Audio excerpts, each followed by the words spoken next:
The meeting this morning will provide members with the opportunity to offer remarks on the nominees.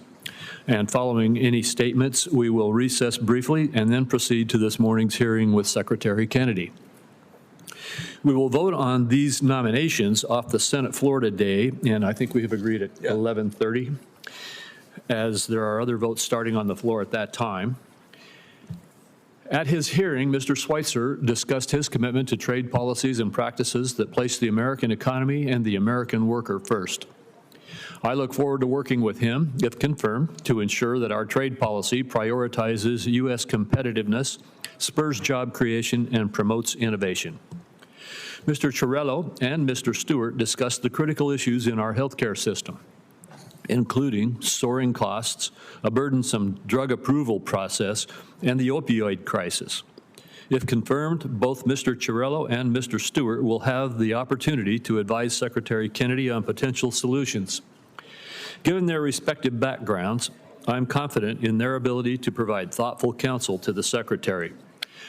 I will be voting in favor of each nomination, and I encourage all of my colleagues on the committee to do the same. Senator Wyden.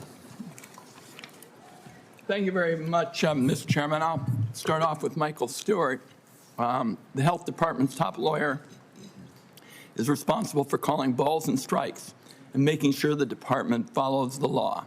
That is something that Robert Kennedy and Donald Trump have shown little interest in. During his confirmation hearing, Mr. Stewart provided the committee no assurances that he would follow laws like EMTALA.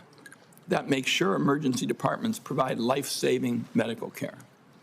Robert Kennedy, we'll hear from him later today, is speed-running our country into the worst measles outbreak in decades. He's gutted vaccine panels, cancer research, and is overseeing the biggest blow to Medicaid and the Affordable Care Act in history. Mr. Stewart has given this committee no reason to believe he would be anything other than a rubber stamp for Robert Kennedy. Next up, Gustav Chiarello, nominated to be the Assistant Secretary for Financial Resources at HHS. If confirmed, he'll be responsible for the department's $1.7 trillion budget. He doesn't have a single day's worth of experience managing the finances of an organization, let alone one of this size. This is an important role, especially in light of the Trump administration's weaponizing of federal funding. Between February's disaster funding freeze and Trump's latest rescission of funds that Congress already appropriated, the administration is making a mockery of congressional authority. If confirmed, Mr. Chiarello would oversee unprecedented funding and staff cuts and budget shortfalls. He's shown no intention of pushing back against Donald Trump and taking a blowtorch to the programs and resources that millions of Americans rely on to stay healthy and safe. Finally, Brian Schweitzer, who is nominated to be Deputy U.S. Trade Representative with jurisdiction over Asia and a number of important areas: textiles, investment, services, intellectual property. And from day one, the reason this is an important appointment is Donald Trump's trade agenda has been disastrous. His tariffs and trade flopping has left American farmers, businesses, and workers on an economic roller coaster. Prices are up. Small businesses and farmers struggle. For the sixth straight month in a row, U.S. manufacturing has declined. That's the message that I've heard all over my state as I had town hall meetings in some of the most rural parts of Oregon and talked with business owners, farmers, and ranchers. Mr. Schweitzer is going to provide neither transparency or consistency, and I urge my colleagues to oppose him and to vote no on each of these nominees. Thank you, Senator Wyden. Unless Senator Daines wishes to make a statement, then we will now proceed, unless there is an objection, to go into recess briefly and proceed to this morning's hearing with Secretary Kennedy at 10 a.m. We will vote, as I said earlier, on these nominations off the Senate floor today at 11:30 a.m. Without objection, it is so ordered, and the committee will stand in recess. This hearing will come to order. Today we meet to hear from U.S. Department of Health and Human Services Secretary Robert F. Kennedy, Jr. about President Trump's 2026 health care agenda. Mr. Secretary, thank you for being here. While I expect a spirited debate today, I would remind my colleagues that each senator is limited to 5 minutes, and we're going to try to keep that as tight as we can today. There's 27 of us, and we all probably are going to want to have our opportunity. At the end of the 5-minute time frame, I will gently tap the gavel if it appears that things are starting to lapse over, and encourage my colleagues and our witness to conclude their remarks at the conclusion of this time. President Trump and Secretary Kennedy have made a steadfast commitment to make America healthy again. Under this administration, HHS has placed patients at the center of the healthcare system, empowering them with the tools and information they need to create a healthier future. We know that chronic diseases such as heart disease and cancer and diabetes are some of the leading causes of death in America. Now the department has a renewed focus on tackling the root causes of chronic disease and promoting prevention first. I look forward to exploring ways that the federal government can further align payment incentives to support healthy living and fight chronic disease. The administration has also prioritized efforts to end waste, fraud, and abuse in our federal health care programs, including through eligibility and enrollment verification. This critical work is not just about saving taxpayer dollars. It's about restoring trust and ensuring vital programs like Medicare and Medicaid are sustainable for generations to come. In July, the Centers for Medicare and Medicaid Services, CMS, announced that the agency identified 2.8 million Americans who were simultaneously enrolled in multiple Medicaid or Affordable Care Act exchange plans. Stopping this duplicate enrollment while working with states to ensure that individuals do not inappropriately lose coverage has the potential to save taxpayers $14 billion annually. CMS has also taken steps to provide states with additional immigration information to verify eligibility for federal health care programs. Preserving lifelines like Medicaid for those who are legally entitled under the law will ensure long-term sustainability. Congress has bolstered these efforts by passing the One Big Beautiful Bill. This bill enacts common sense reforms to reduce improper payments and brings needed personal accountability to the Medicaid program. These reforms will protect Medicaid and refocus the program on the most vulnerable patients, those whom the program was intended to serve. The OBBA also created the Rural Health Transformation Program, the single largest investment in rural health care in decades, to help stabilize and modernize the rural health delivery system throughout our country. These accomplishments reflect a vision for a healthcare system that is proactive, efficient, and patient-centered. While many of the issues discussed today may be partisan in nature, this committee has a deep history of bipartisan healthcare accomplishments. I remain committed to partnering with this administration and Ranking Member Wyden to enact policies that realign incentives in the prescription drug supply chain, expand access to telehealth, and ensure long-term stability in our physician payment system. Mr. Secretary, I look forward to hearing from you today about the administration's efforts to make America healthy again, and how we can continue to work together to achieve this shared goal. Thank you very much. Senator Wyden. Thank you, Mr. Chairman. As the committee gathers today, the United States is in the midst of a health care calamity, the largest cuts to American health care in the history of our nation, and they are approaching like an avalanche. Last week, most of the senior leadership at the Centers for Disease Control and Prevention were fired or they resigned after refusing to bow to Robert Kennedy's unceasing crusade against vaccines. I traveled across Oregon last month, and the message was the same from one end of the state to the other.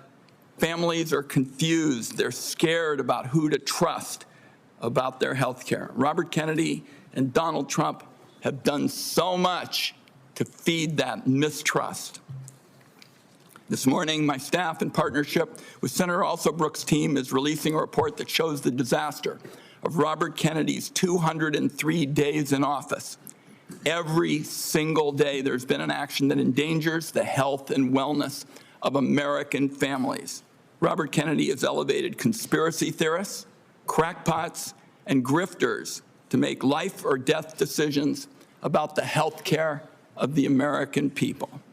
Robert Kennedy's tenure is so far marked by 3 calling cards. One is chaos at federal health agencies, leaving families, doctors, and the entire nation confused and frightened. Corruption that benefits Robert Kennedy, Donald Trump, and their friends at the expense of taxpayers, and higher health costs for families. I ask unanimous consent, Mr. Chairman, to enter this report into the record. Without objection. Then there's chaos. It's been obvious from the start that Robert Kennedy's primary interest is to take vaccines away from Americans. During his confirmation process, he claimed to be pro-safety and pro-science, but his actions reveal a steadfast commitment to elevating junk science and fringe conspiracies. His agenda has not been about choices and information for families. Just last week, he threatened doctors that deviated from the new anti-science vaccine guidelines he released that make it harder for pregnant women and children to get the COVID vaccine. And then there's corruption. Robert Kennedy's bizarre statements and actions beg the question, why? Democrats on this committee answered that question months ago. Robert Kennedy can enrich himself and his allies. His family still stands to gain from class action lawsuits against vaccine makers. Now, Robert Kennedy fired every member, every single one of the group responsible for making vaccine recommendations to doctors across the country under the false pretense of conflicts of interest. Meanwhile, many of the new members of the panel are outright vaccine deniers who've appeared as paid witnesses in lawsuits against vaccine makers. Their conflicts of interest and ethics disclosures remain hidden under lock and key. On top of all this bedlam in American health care, just 2 months ago, Donald Trump signed into law the largest health care cuts in American history to pay for tax breaks for the wealthiest people and massive corporations in our country. Republicans know these cuts are going to hit communities like a wrecking ball. That's why they pushed the most severe cuts until after the election. That's why their members already introduced bills to roll back some of the cuts. Make no mistake, though, those cuts are being felt right now.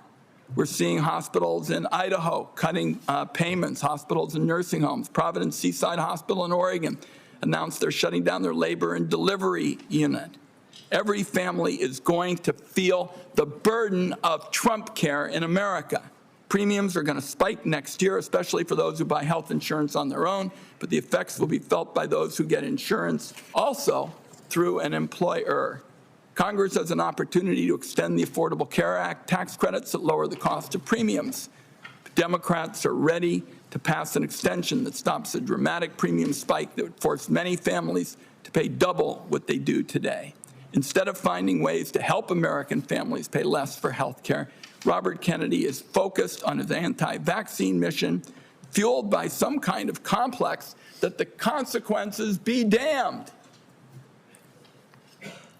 Amid this litany of corruption and chaos, the one point I have to underline is Robert Kennedy puts children in harm's way every single day in America. To my Republican colleagues, I must ask, what line must Robert Kennedy cross before some of you will also join this alarm? This weekend, under the cover of darkness, Robert Kennedy attempted to disappear hundreds of children under his care at Office of Refugee Resettlement facilities. These children here without parents or family were rounded up in the middle of the night and put on planes to Guatemala. Lawyers on the ground described unthinkable scenes. Our staff, some who are here today, were party to this in the middle of the night. And one child said to their lawyer, "Why do they want to send me back? My mom is dead and my dad abuses me. Why do they want to hurt me?" This was an actual conversation. These actions were illegal. Documents show that many of these children were in the country to escape trafficking in their homeland. Mr. Kennedy calls himself a protector of children. Some kind of rich claiming from somebody who's flown on Jeffrey Epstein's private jet on multiple occasions. I don't think Robert Kennedy should be within a million miles of this job. Republicans on the committee had a chance to prevent the public health train wreck that Mr. Kennedy has engineered. Everyone voted for him. It is in the country's best interest that Robert Kennedy step down, and if he doesn't, Donald Trump should fire him before more people are hurt by his reckless disregard for science and the truth. I also would like to note Senator Cantwell has joined us in this effort. I hope, at the very least, Robert Kennedy has the decency to tell the truth this morning. Mr. Chairman, I have a procedural request I'd like to make at this time. It's a short one. Proceed. Thank you, Mr. Chairman. Mr. Chairman, it's unfortunate that I have to say this, but this is a witness who has lied to members of the Senate Finance Committee. In response to over 35 written questions, including from me, he said, and I quote, that he would do nothing as HHS Secretary that makes it difficult or discourages people from taking vaccines. That was clearly not true. His unprecedented unilateral actions to restrict access to COVID vaccines, that alone proves it. He tried to fire the Senate-approved CDC director after she chose the truth over what I consider his delusions. His prepared testimony even today includes the debunked lie that 500,000 children disappeared under the Biden administration's watch, a lie that the Trump administration is using as a pretext to hunt immigrant children and their families. So, my request, Mr. Chairman, and I think it is unfortunate that I have to do this, but given the unprecedented nature of the witness's behavior, I would ask now that the committee formally swear in Robert Kennedy as a witness. Senator Wyden, I will personally object and will reject your request. We will treat this witness as we treat all of the other administration witnesses who come before us. And let me just say again, as I said in my opening remarks, we will have some partisan disagreements today. We're having partisan disagreements right now, and I am having partisan disagreements with you on your characterization of the facts. The bottom line is we will let the Secretary make his own case in his opening statement.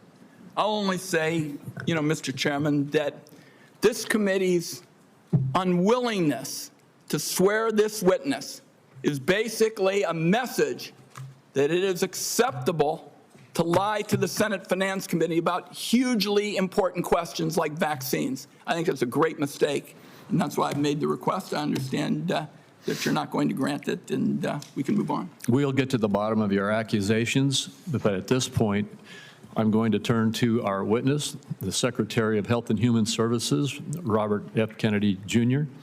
And Mr. Kennedy, Mr. Secretary, you may make your opening statement at this time. Thank you, Chairman Crapo, and thank you, Ranking Member Wyden, for the invitation to appear before the committee today.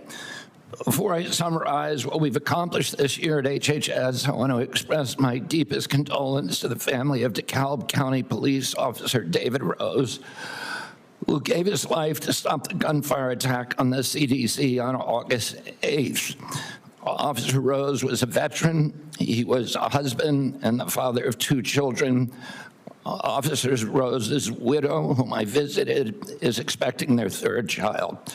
I'd like Officer Rose's family to know that he remains in our prayers and that he will continue to be in our thoughts. Let me start with the big picture. Under President Trump's leadership, we at HHS are enacting a once-in-a-generation shift from a sick care system to a true healthcare system that tackles the root causes of chronic disease. Chronic disease has reached crisis proportions in our country. And finally, we have an administration that is taking action. The MAHA report assessment, which the White House released in May, was the first government analysis of the key drivers of childhood chronic disease: ultra-processed foods, chemical exposures, physical inactivity, and over-medicalization. This month, we will follow with the MAHA report strategy, the Trump administration's solution for addressing each cause. At HHS, we haven't just been writing reports. We have been the busiest, most proactive administration in HHS history. In just half a year, we've taken on food dyes. baby formula contamination, the grass loophole, fluoride in our drinking water, gas station heroin, electronic cigarettes, drug prices, prior authorization, information blocking. It takes over 3 months to get a prior authorization. Senator Kennedy, do you know something? The committee will come to order. Between those 3 authorizations, you're killing millions of people. Prior authorization. I apologize to you for that outburst, Secretary Kennedy. I would notify everyone else in the audience. Comments from the audience are inappropriate. If there are any further disruptions, the committee will recess until the police can restore order. Mr. Secretary, please proceed. As I was saying, prior authorization, information blocking, and healthcare interoperability. We're ending gain-of-function research, child mutilation, and reducing animal testing. We are addressing cell phone use in schools, excessive screen time for youth, the lack of nutrition education in our medical schools, sickle cell anemia, hepatitis C, the East Palestine chemical spill, and many, many others. At FDA, we are now on track to approve more drugs this year than at any time in history. I'm also proud to say that HHS under President Trump is doing more with less. We have taken measures to fight waste, fraud, and abuse. Just by eliminating duplicative enrollments in CMS, we are saving taxpayers $14 billion a year. Meanwhile, we are expanding access for people who need it. We are ending racist diversity, equity, and inclusion practices and instead focusing on aiding low-income and vulnerable families, regardless of their race, which was the original intent of Title X. We're also pouring $1 billion into Head Start and the Administration for Children and Families. Compassion need not be the casualty of efficiency. I'd like to highlight some issues that have not gotten media attention. First, we are doing our part to fulfill the President's commitment to stop human trafficking, especially of children. We inherited a terrible humanitarian crisis from the previous administration with its open border policies, which allowed the appalling loss of 476,000 unaccompanied children. We have implemented policies now to ensure that that appalling tragedy can never happen again. We have knocked on 82,000 doors and located 22,000 of those children. I promise you that we will do more in the next 3 years. We are also addressing the disastrous health conditions in tribal communities on Native American reservations. I've met face-to-face with tribal leaders in dozens of communities and tribes in Alaska, Arizona, Idaho, New Mexico, and elsewhere. And I look forward to making HHS resources more available to those communities. One of the most significant initiatives under President Trump is the Rural Health Transformation Fund, part of the President's Big Beautiful Bill, which will provide the greatest investment of federal money into rural health care in history. Finally, I would like to address the recent shakeups at CDC. These changes were absolutely necessary adjustments to restore the agency to its role as the world's gold standard public health agency with the central mission of protecting Americans from infectious disease.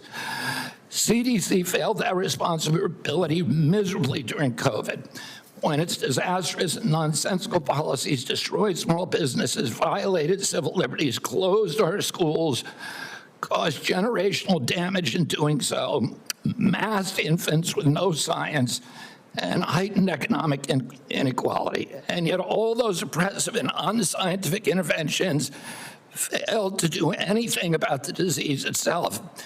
America is home to 4.2% of the world's population, yet we had nearly 20% of the COVID deaths. We literally did worse than any country in the world. And the people at CDC who oversaw that process, who put masks on our children, who closed our schools, are the people who will be leaving. And that's why we need bold, competent, and creative new leadership at CDC. People able and willing to chart a new course. As my father once said, progress is a nice word, but change is its motivator, and change has its enemies.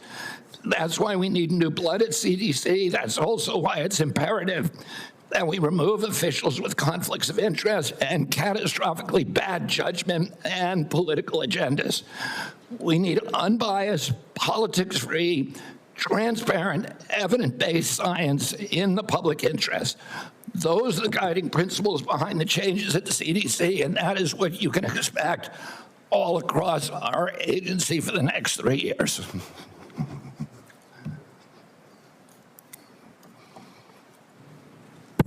Thank you very much, Mr. Secretary. I'll begin with the questioning. And one of the first things I'd like to talk to you about is actually something that is under the auspices of CMS. And I spoke with Dr. Oz last night about this. I'm sure you're very familiar with it, though.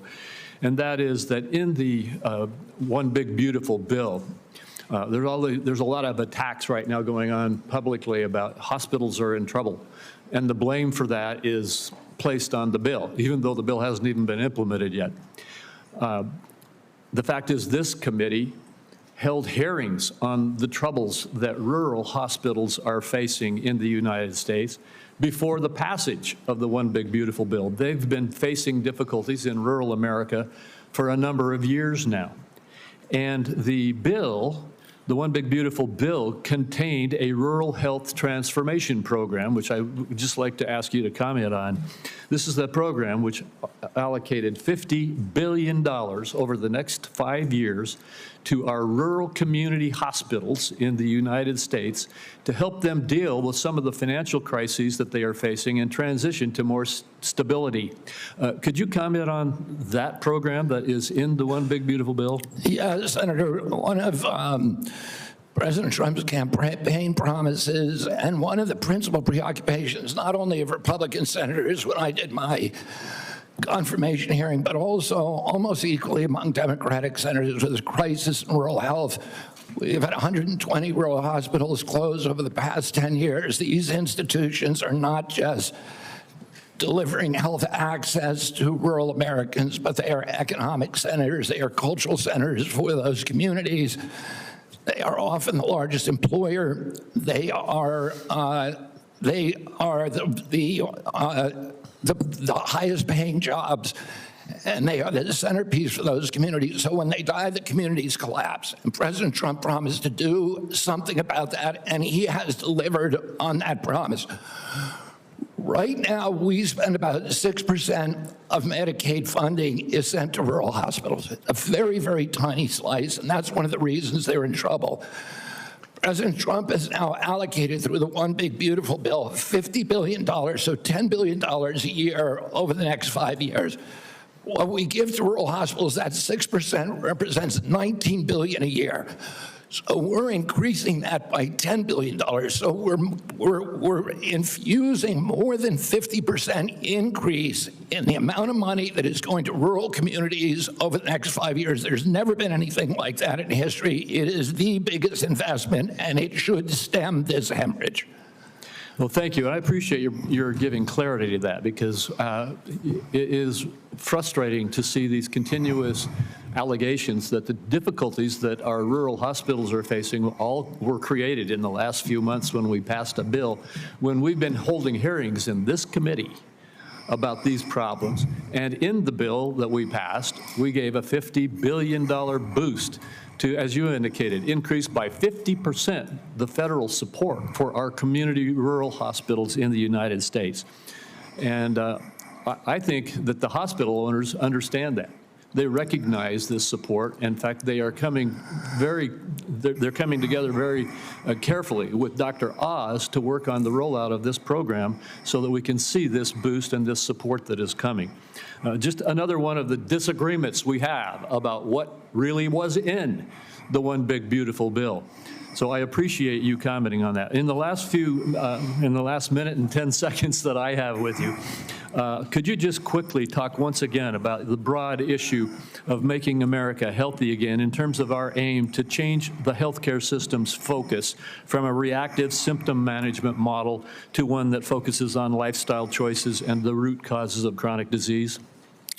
Yes, Senator, you know, this morning I got the latest numbers from CDC that 76.4% of Americans now have a chronic disease. This is stunning. When my uncle was president, it was 11%. In 1950, it was 3%. Today, it's 76.4%. 8 out of 10 of our kids cannot qualify for military service. This is a national security issue. When my uncle was president, we spent $0 on chronic disease. Today, we spend $1.3 trillion. It's the biggest cause, it's increasing. And all of the arguments that Republicans and Democrats have about single payer, Obamacare, or the various ways to allocate the health dollars, they're all like rearranging deck chairs on the Titanic. If we don't end this chronic disease, we are the sickest country in the world.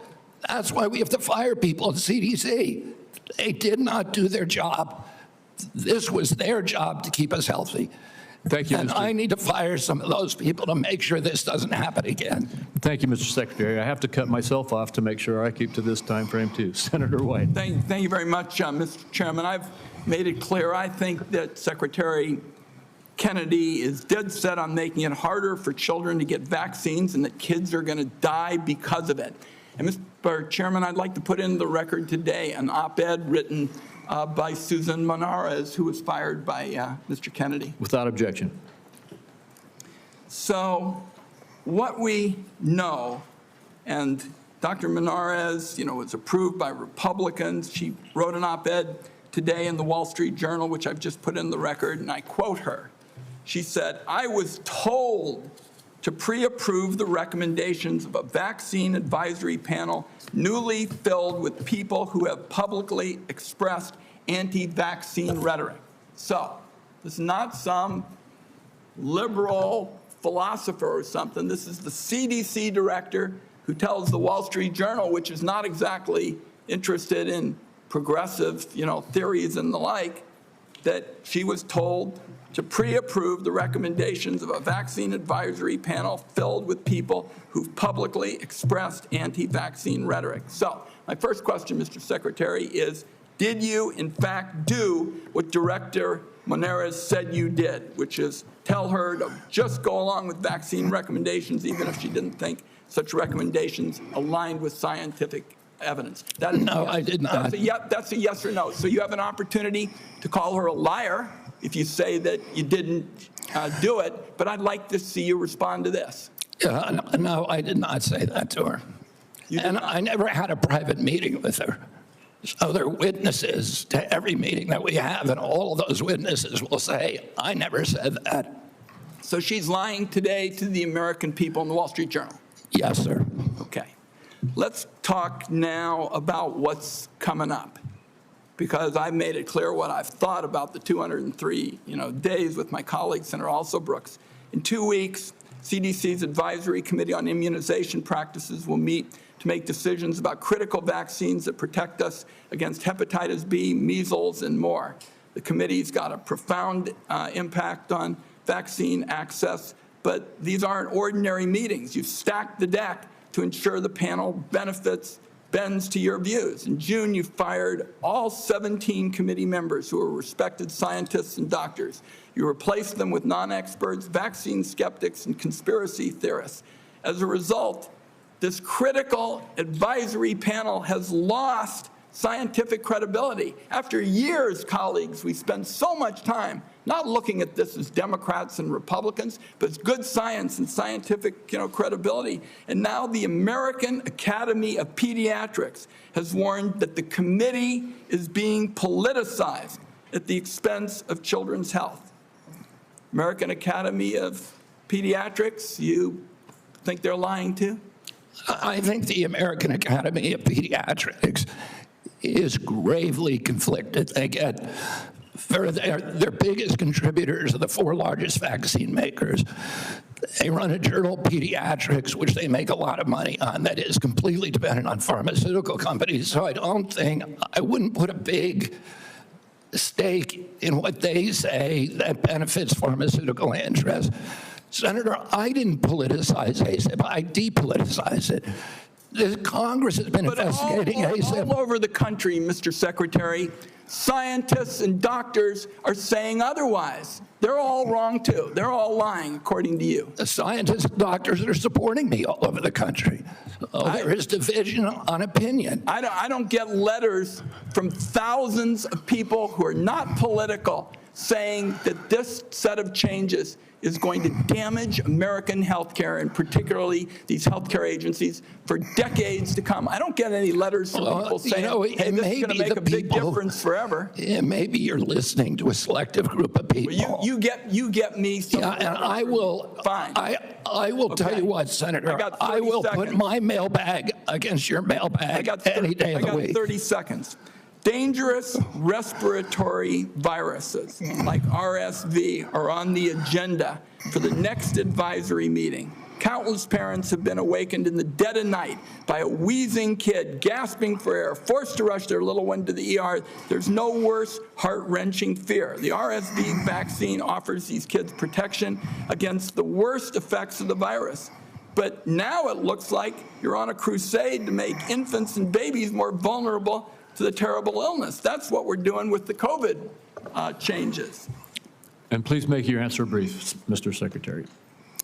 I've said that the position is indefensible. I think it's possible. Congress has been investigating that committee for 23 years because it is pervaded with conflicts of interest. What we did is we got rid of the conflicts of interest and we depoliticized it and put great scientists on it from a very diverse group. Let me close very pro-vaccine. Let me close with this because, like Senator Crapo, I'm a few seconds over. I don't think, Mr. Secretary, this is about you and me.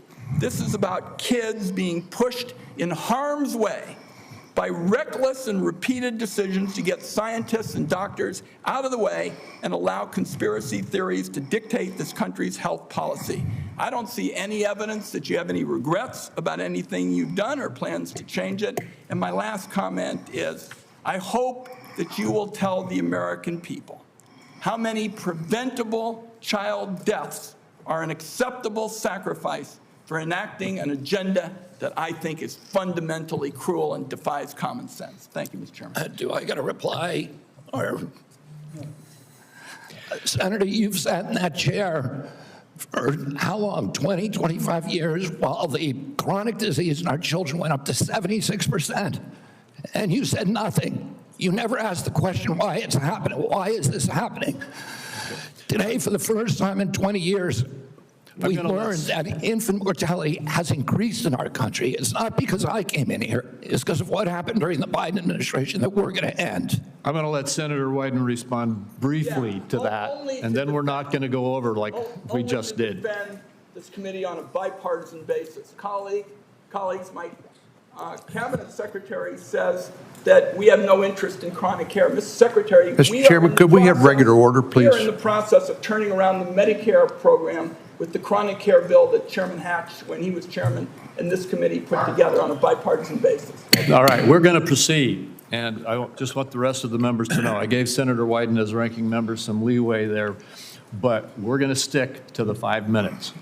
Senator Grassley. First of all, thank you. I have asked HHS secretaries in the past to fully utilize the Rural Community Hospital Demonstration Program under Medicare. The program has been underutilized. In May, the CMS filled the open slots. Thanks to your agency's work, there's been 10 more rural hospitals in the program. It's important that the federal government uses every tool possible to help rural hospitals, and thank you for making that possible. Now to my questions. Back in January, during your confirmation hearing, you told me that you agreed to leave farming regulations to the Department of Agriculture and EPA. Do you think that any comments you have made since your confirmation on topics dealing with agriculture are consistent with what you said in January, that USDA and EPA ought to be regulating farming, and that the Department of Health and Human Services should not seek to regulate farms, the tools they use, or the markets that they sell into? Yes, Senator, we are working very, very closely with Brooke Rollins and with the agricultural community.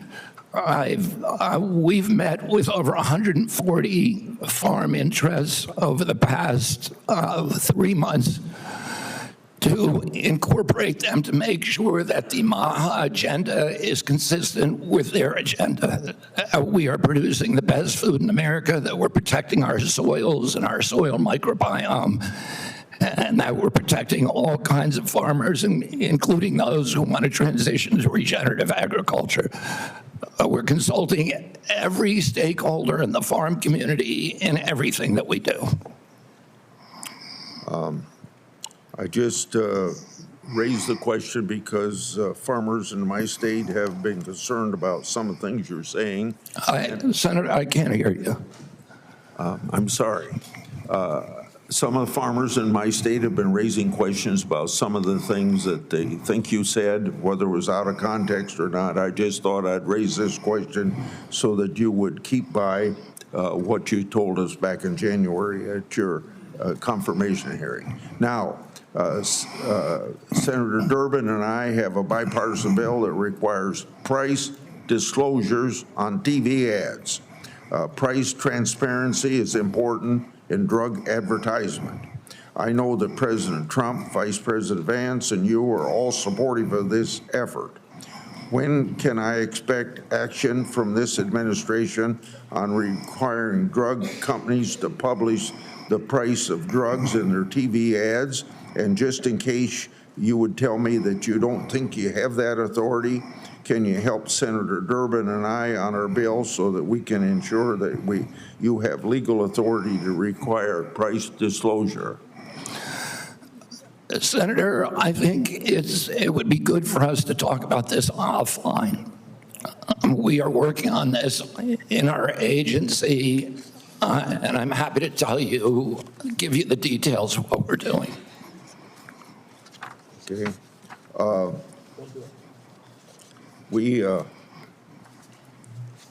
got a question here on transplant. Senator Kennedy and I have been working, or Senator Wyden and I have been working on this. For nearly 2 decades, I've engaged in a bipartisan oversight of the organ transplant system. HRSA has developed a tool to combat transplant line skipping. I hope that you can take steps to make sure that these steps are being taken by HHS and HRSA to curb transplant line skipping. On July the 2nd, Senator Wyden and I wrote you a letter highlighting cases of OPOs in Mississippi and Kentucky. In each of these cases, OPO allegedly tried to harvest organs from patients still showing signs of life. I expect you to take steps through these organizations to ensure that this doesn't happen again. We have mounted a major investigation of misconduct, of illegal behavior, of organ harvesting, of living people, of line skipping, of favoritism, of all kinds of scandalous behavior inside the organ procurement organizations. We have already ended the contract, terminated the contract to the sole source provider. We are reorganizing the entire industry so that this can never happen again. I'm happy to go into the details with you if I had more time. Thank you. Senator Cornyn. Mr. Secretary, the United States spends approximately 18% of our GDP on health care, and yet by most accounts, we rank roughly 10th in the world in terms of health care outcomes. Our Democratic colleagues seem to think the more money you spend, you're necessarily going to improve those outcomes. But at the same time, we have the two major drivers of our national debt, Social Security and Medicare, while we spend more money on interest on the national debt than we do on defense of the nation, which is an unsustainable trajectory. What is it that you're doing to address the effectiveness and the outcomes of our healthcare expenditures as opposed to just throwing more money at the problem? Yeah, I mean, throwing money at the problem does not work. We spend 2 to 3 times per capita what European nations spend on healthcare, and we have the worst health outcomes. We're 79th in health outcomes globally. Over the past 20 years, we've lost, or 30 years, we've lost 6 years to Europe in terms of longevity. So our lifespan was even with Europe's now at 6 years behind. As I remarked to Chairman Wyden this morning, or Minority Leader Wyden, today we got new data that showed that infant mortality has increased in this country in 2024 for the first time in 20 years. Diabetes has gone up 98% in 20 years. Nobody's doing anything about it. CDC's job was to make sure that this didn't happen. And what we're going to do is reorganize CDC, but also we've already righted the ship at NIH, at FDA, at CMS. And we are going to end the chronic disease epidemic. We are devoting thousands of studies. We're going to devote to identifying the causes, and we're eliminating them. And we're already starting. We're not waiting for everything to come in. We are starting now. We're doing this with food dyes, with grass standards, with dietary guidelines. We're going to get better food and better health to the American public because it's chronic disease that is bankrupting us and destroying our national security. It seems to me one of the biggest problems that we have in America today is the trustworthiness of the information that we actually receive from the news media and from any other source. And obviously, the easiest thing for our Democratic colleagues to do is to scare people because that is a powerful emotion, no matter what the facts may be. Do you believe COVID-19 was politicized? Yeah, the whole process was politicized. Senator, I mean, we were lied to about everything. We were lied to about natural immunity. We were lied to about, we were told again and again the vaccines would prevent transmission, they'd prevent infection. It wasn't true. They knew it from the start. It wasn't true because that's what the animal studies and the clinical trials showed. We were told that there was science behind cloth masks. The CDC allowed the teachers union to write the order closing our schools, which hurt working people all over the country, and then pretend it was science-based. All of these issues, and then I can show you, like, for example, Chairman Wyden was talking about me politicizing ACIP, but during COVID, probably the most famous scientist on ACIP was Martin Kulldorff from Harvard, the great, world-renowned epidemiologist and vaccinologist. And he criticized the COVID booster mandates. They ejected him from COVID because he wasn't in the orthodoxy. The two biggest health officials at FDA during COVID, Dr. Gruber and Dr. Krause, criticized the Biden mandates, vaccine mandates. President Biden said in August, I would never take that vaccine, the Trump vaccine. And he came in, he mandated it, and then he fired the two top health officials at FDA who said, hey, this thing has not been properly tested. So the whole process was politicized, and even today. So let me, in 15 seconds, so I think you answered yes. It was politicized. And I have concerns that when you look at some of the conflicts of interest in peer-reviewed articles in professional journals, and when you point out that even some of the physician associations are conflicted because of the money they get from the pharmaceutical industry, Are you committed to trying to make sure that we use the best science and separate and eliminate politics as much as possible? That is what my job is. That's what my mission is. Eliminate the politics from science. Senator Bennett. Mr. Secretary, in June, you fired every member. Mr. Secretary, Mr. Secretary, may I have my time back, Mr. Chairman? Thank you. Mr. Secretary, thank you for your attention. In June, you fired every member of the well-qualified panel that was charged with recommending vaccines to the CDC. No one in your job has ever fired every committee member all at once. That month, you told the American people that you were, quote, going to bring great people onto the ACIP panel, not anti-vaxxers.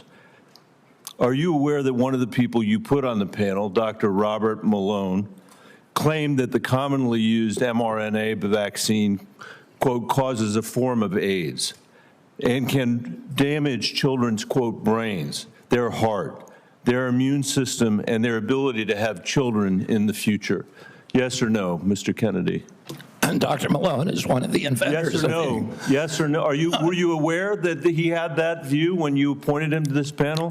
Dr. Malone is one of the inventors. As I said, Dr. Malone is one of the inventors of the mRNA vaccine, so he knows a lot more about it than I do. Mr. Chairman, that statement is not true that Dr. Malone made, just as it wasn't true when you wrote that, quote, African AIDS is entirely different from Western AIDS. Are you aware that another one of these new members, Dr. Levy, wrote that, quote, evidence is mounting and indisputable that mRNA vaccines cause serious harm, including death, especially among young people? Yes or no? Are you aware that he said that? I wasn't aware he said it, but I think I agree with it. You agree with it? It's not true. It wasn't true when he said it, and it's not true when you said it. Secretary Kennedy, later this month, your new panel will meet to consider changing vaccine recommendations for American children. In addition to the COVID-19 vaccines, they are set to review recommendations for the hepatitis B vaccine, for measles, for mumps, for rubella and varicella vaccine, and the RSV vaccine. These are common back-to-school vaccinations for children all over the industrialized world. If you change that, you owe parents in Colorado and across the country the benefit of some transparency, I think. If your panel recommends changing the vaccine schedule for children, do you anticipate that fewer children will receive these common vaccinations, yes or no? What I would say, Senator, the obvious answer is yes. Should parents and schools of Colorado be prepared for more measles outbreaks as a result of that, Mr. Secretary? Senator, how about more mumps outbreaks? I do not anticipate a change in the MMR vaccine. ACIP is an independent panel. So well, it's a panel you just put those folks on. Far from what you said, they're people with ideas that are completely outside the mainstream. You mean out of the pharmaceutical paradigm? Let me just say, Mr. Secretary, all these vaccines that we're talking about today are free and accessible to parents today in America who have the freedom to be able to make that choice for their children. Will that be true after your handpicked panel makes their judgments about these vaccines? I think that parents should be free to... I know you said that before. I do too. To make their own choices. So will they be just as free after these? I assume they will be. I will hold you to that, Secretary Kennedy. Because this is not a podcast. It is the American people's health that's on the line here. This is the last thing, by the way, our parents need when their kids are going back to school, is to have the kind of confusion and expense and scarcity that you're creating as a result of your ideology. I think it's critical for you to share the evidence that this panel will rely on. Will you give the American people 6 months or 6 weeks in advance the record that they're going to rely on to make these decisions? Will you make it transparent for the American people? All the evidence is transparent.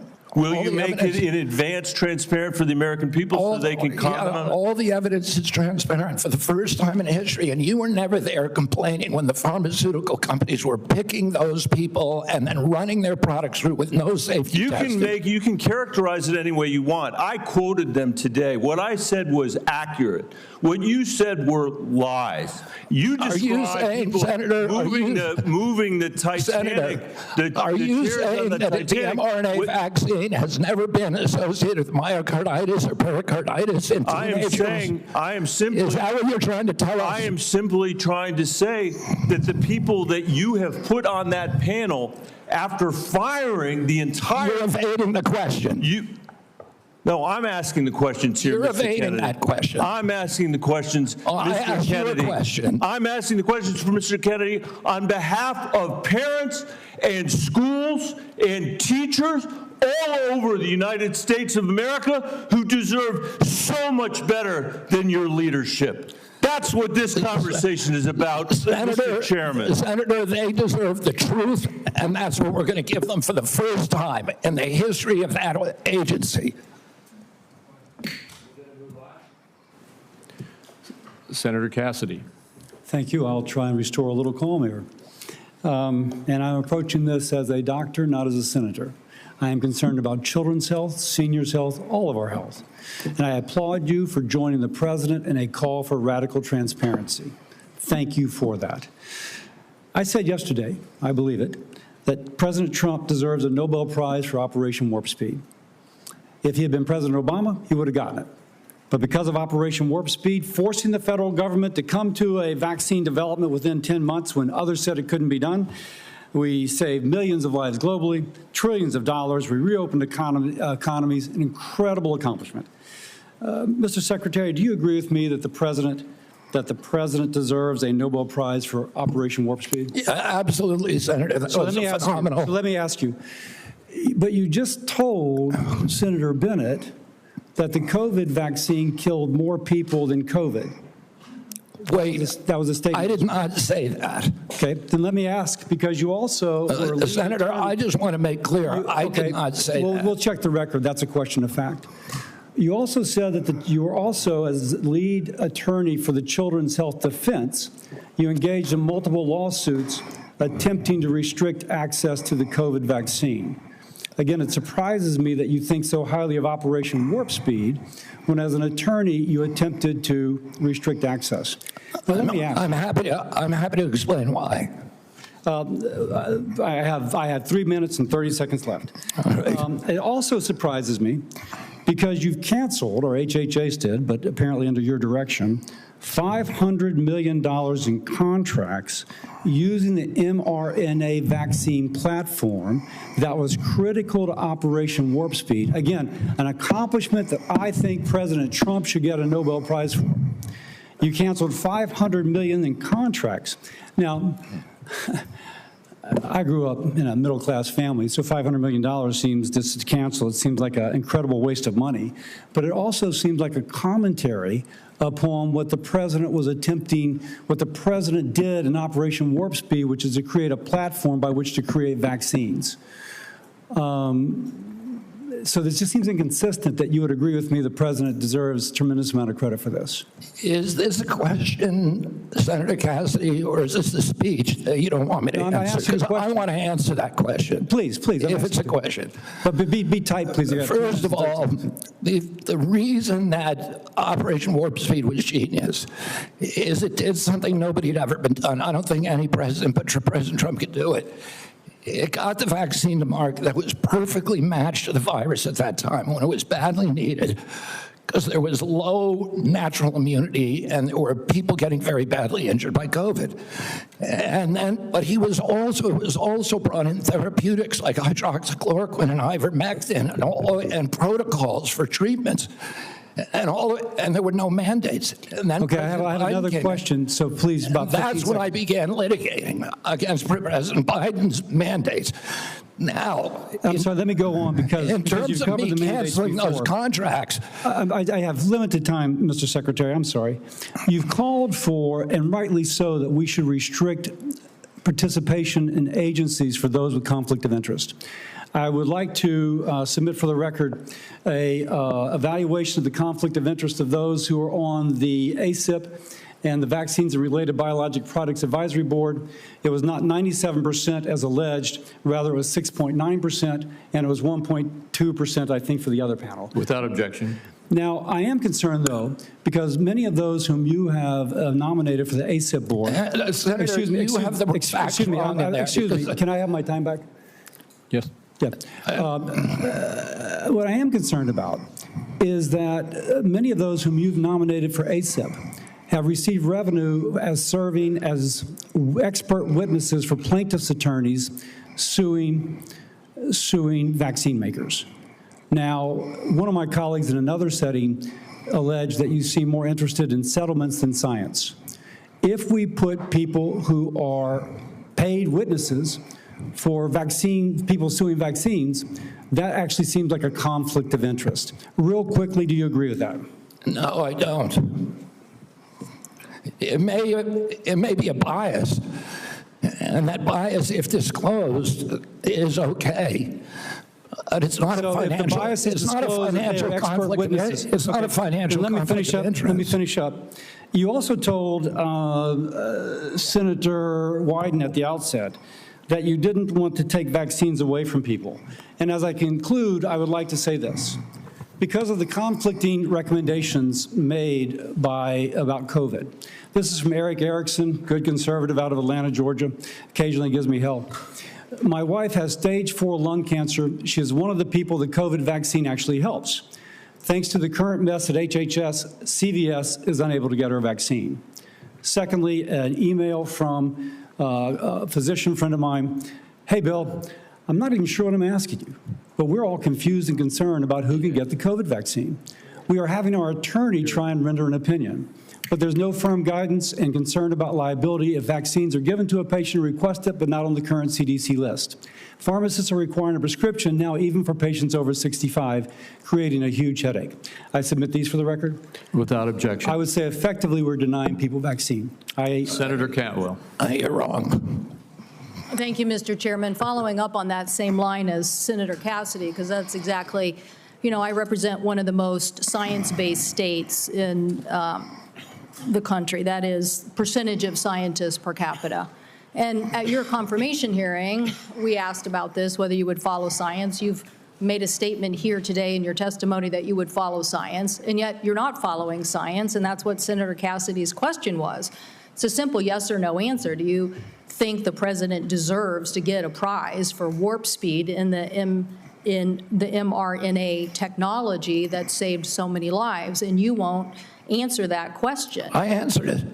No, you're saying that there are problems with what was interpreted. You could say yes. Do you say yes? I said the president also deserves a Nobel Prize, but our mRNA vaccines that we're working on, the ones that we canceled, which are for upper respiratory infections alone, you canceled $500 million of research because the mRNA technology is about continuing the research to be ready for the next flu, influenza, the next pandemic, and you have to do the research. I'm happy to have a detailed discussion with you about it. You're so wrong on your facts. You're interrupting me, and sir, you're a charlatan. That's what you are. You're the ones who conflate chronic disease with the need for vaccines. The history on vaccines is very clear.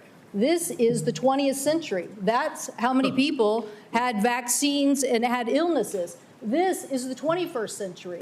This is the decrease, 99% down to 100%. This is what was delivered with vaccines, and you don't want to support that. You don't want to support that evidence. So yes, the governors of the West, Washington, Oregon, and California, will take up the efficacy of science. Yes, the University of Washington will deliver the science that America will depend on, because you don't want to depend on it. And his own Surgeon General of the Trump administration said over 2 million lives were saved because of the mRNA technology, and you don't want to continue that. You don't want to continue that technology. So what country is going to now take up that technology lead? What country is going to do that? Leaving us more vulnerable to some other country, keeping the advantage on having the best technology. So I'm telling you, I represent a state that's about technology. I have two other quick questions for you. These questions or statements? Because I can answer that question if it's actually a question. Do you believe in having the ACA and the support for the ACA that is about to expire? Do you believe in doing something about that? In terms of the enhanced premium tax credits? Yes. Well, the Democrats had two chances to make them permanent, and they didn't. And they didn't for a reason. We're the ones who delivered it. So I'm just asking, yes or no, do you want to do something about this? Yes or no? I want to fix the system, and that's what we're doing, fixing systematically to make premiums lower. That's what President Trump wants to do. Do you think the women on the steps of the Capitol were a hoax yesterday? I don't know about any women on the steps of the Capitol. The women who were talking about Epstein, do you think they were a hoax yesterday? Do I think they were? Do you think they were perpetrating a hoax yesterday? Perpetuating a hoax? Yeah. I have no idea what they were saying. This is the first time hearing about it. You're hearing about the women on the Capitol steps saying that they believe that the Epstein information should be made public? That's the first you're hearing about it? What I'm saying is you are perpetrating hoaxes. You, as this Secretary of Health. So you're undermining the whole healthcare delivery system, and you keep trying to point to chronic disease, but you're not putting solutions on the table to cover more Americans, and you're taking away the science and technology that has made us the leader that has saved, according to the first Trump administration Surgeon General, millions of lives, and you don't want to keep that going. So no, I don't support your continued efforts as Secretary, and I definitely think that our colleagues need to rally around science. If you want the Northwest to continue to lead on all innovation and all healthy people, okay, we'll do that. But it's a sad statement for the rest of America and America's leadership on technology. Thank you, Mr. Chairman. Thank you. Senator Warner. Mr. Secretary, I agree with a lot of my colleagues' statement. I actually had hoped I didn't support you. I thought taking on chronic illnesses was going to be important. I've got 2 kids, as we discussed when we met, that have chronic illnesses. I'm not sure that the focus on red dye and seed oils are going to fully solve that problem. Of course they won't. I would say this, that seems where your emphasis is. I want to go back to just, again, some basic facts. Do you accept the fact that 1 million Americans died from COVID? I don't know how many died. You're the Secretary of Health and Human Services. You don't have any idea how many Americans died from COVID? I don't think anybody knows that because there was so much data chaos coming out of the CDC, and there were so many perverse incentives, and these are modeled You don't know the answer of how many Americans died from COVID. This is the Secretary of Health and Human Services. Do you think the vaccine did anything to prevent additional deaths? Again, I would like to see the data and talk about the data. You have had this job for 8 months, and you don't know the data about whether the vaccine saved and lives? That's the problem, is that they didn't have the data. The data by the Biden administration absolutely dismal. So who is politicizing? You're saying the Biden administration politicized all the data? Go back to what Senator Cantwell just said. Fired Dr. Go to the Trump Surgeon General. They fired Dr. Krauss. They fired all the people who questioned the orthodoxy. They fired Dr. Gruber, Dr. Krauss, Mr. Chairman, the Secretary of Health and Human Services doesn't know how many Americans died from COVID. Doesn't know if the vaccine helped prevent any deaths. And you are sitting as Secretary of Health and Human Services? How can you be that ignorant? Like, you know, I remember when we went through the hearing with you, I asked you about community health centers. You didn't know what role they play. I've been visiting community. I'm glad you got to one, I think in April. I tell you what I hear on community health centers, they are terrified, with all due respect to my good friend, the chairman, of the big awful bill, because they are going to lose health care across the board. They already live in food deserts. They can't get to a nutritionist because Medicaid doesn't do enough reimbursement. If you're going to want Americans to get healthier, should they have access to nutritionists? Should they have access to good science about healthy food? Absolutely. Well, then how is that going to happen with the Medicaid cuts that are taking place? There are no cuts to Medicaid. Sir, that is an absurd. There is not a single, some of my Republican colleagues, but there is not a single study that does not, and I can tell you, I was in Franklin, Virginia a couple days ago. The rural hospital is going to close. The hospital system was so afraid they wouldn't even let me have the meeting there. But that rural hospital is going to close.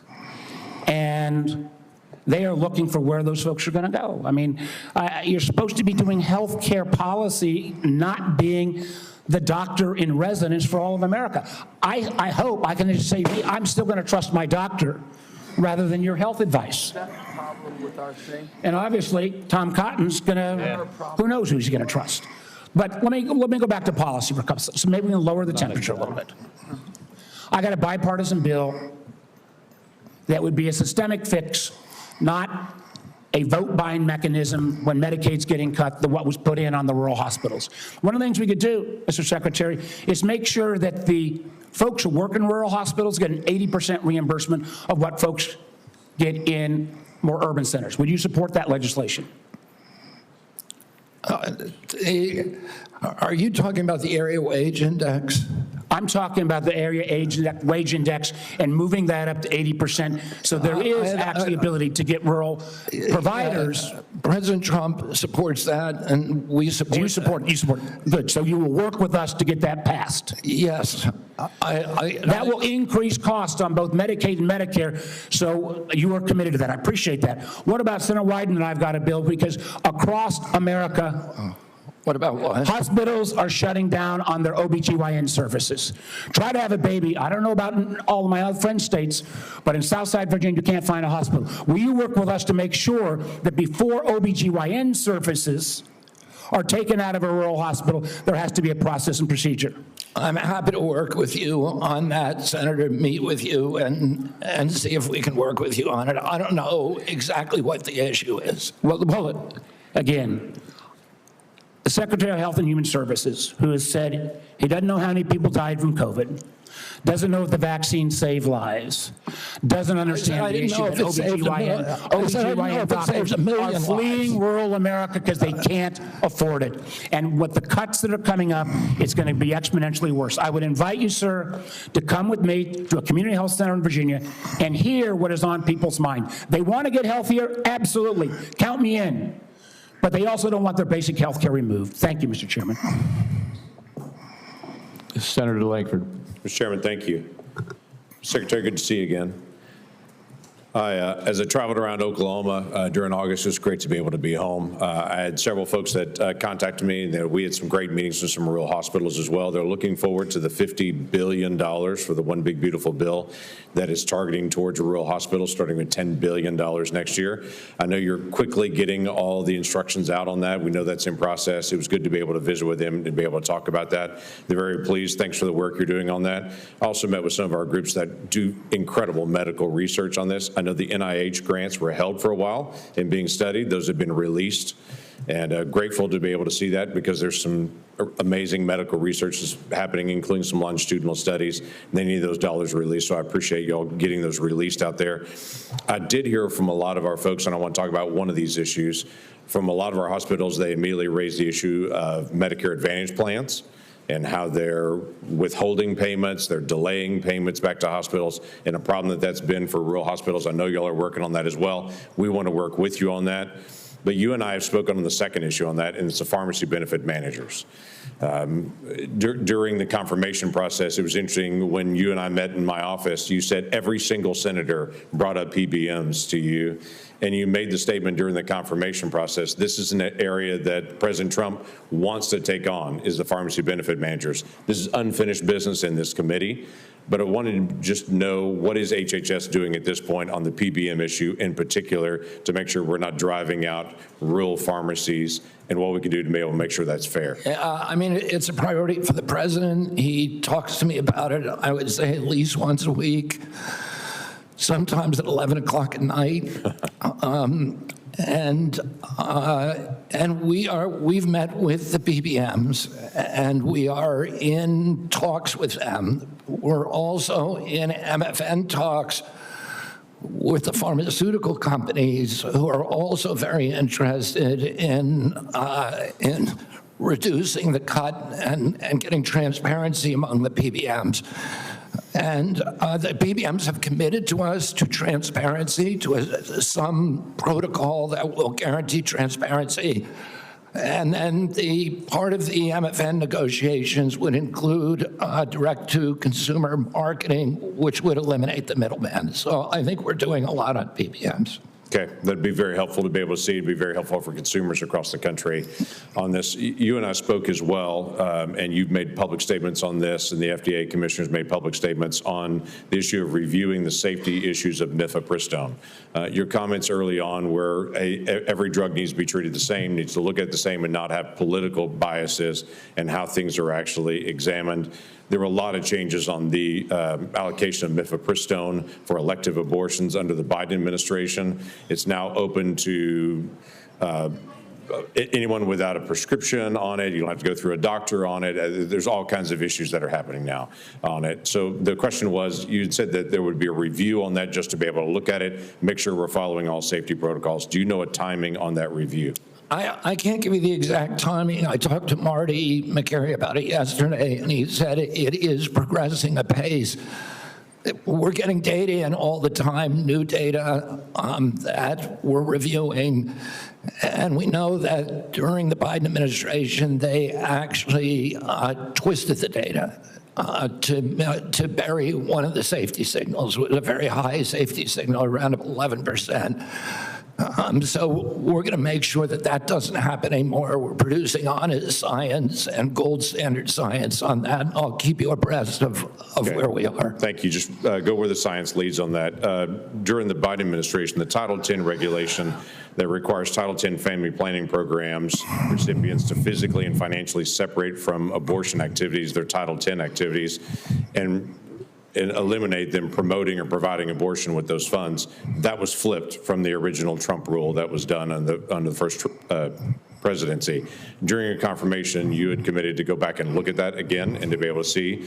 My question is, do you know the timeline for agency action for when that rule on Title X and the separation payments rule will be either reviewed or will actually be reinstated to the original Trump rule under his first presidency? I don't know if they're I just don't know the answer to your question, whether they're actually reviewing the rule right now.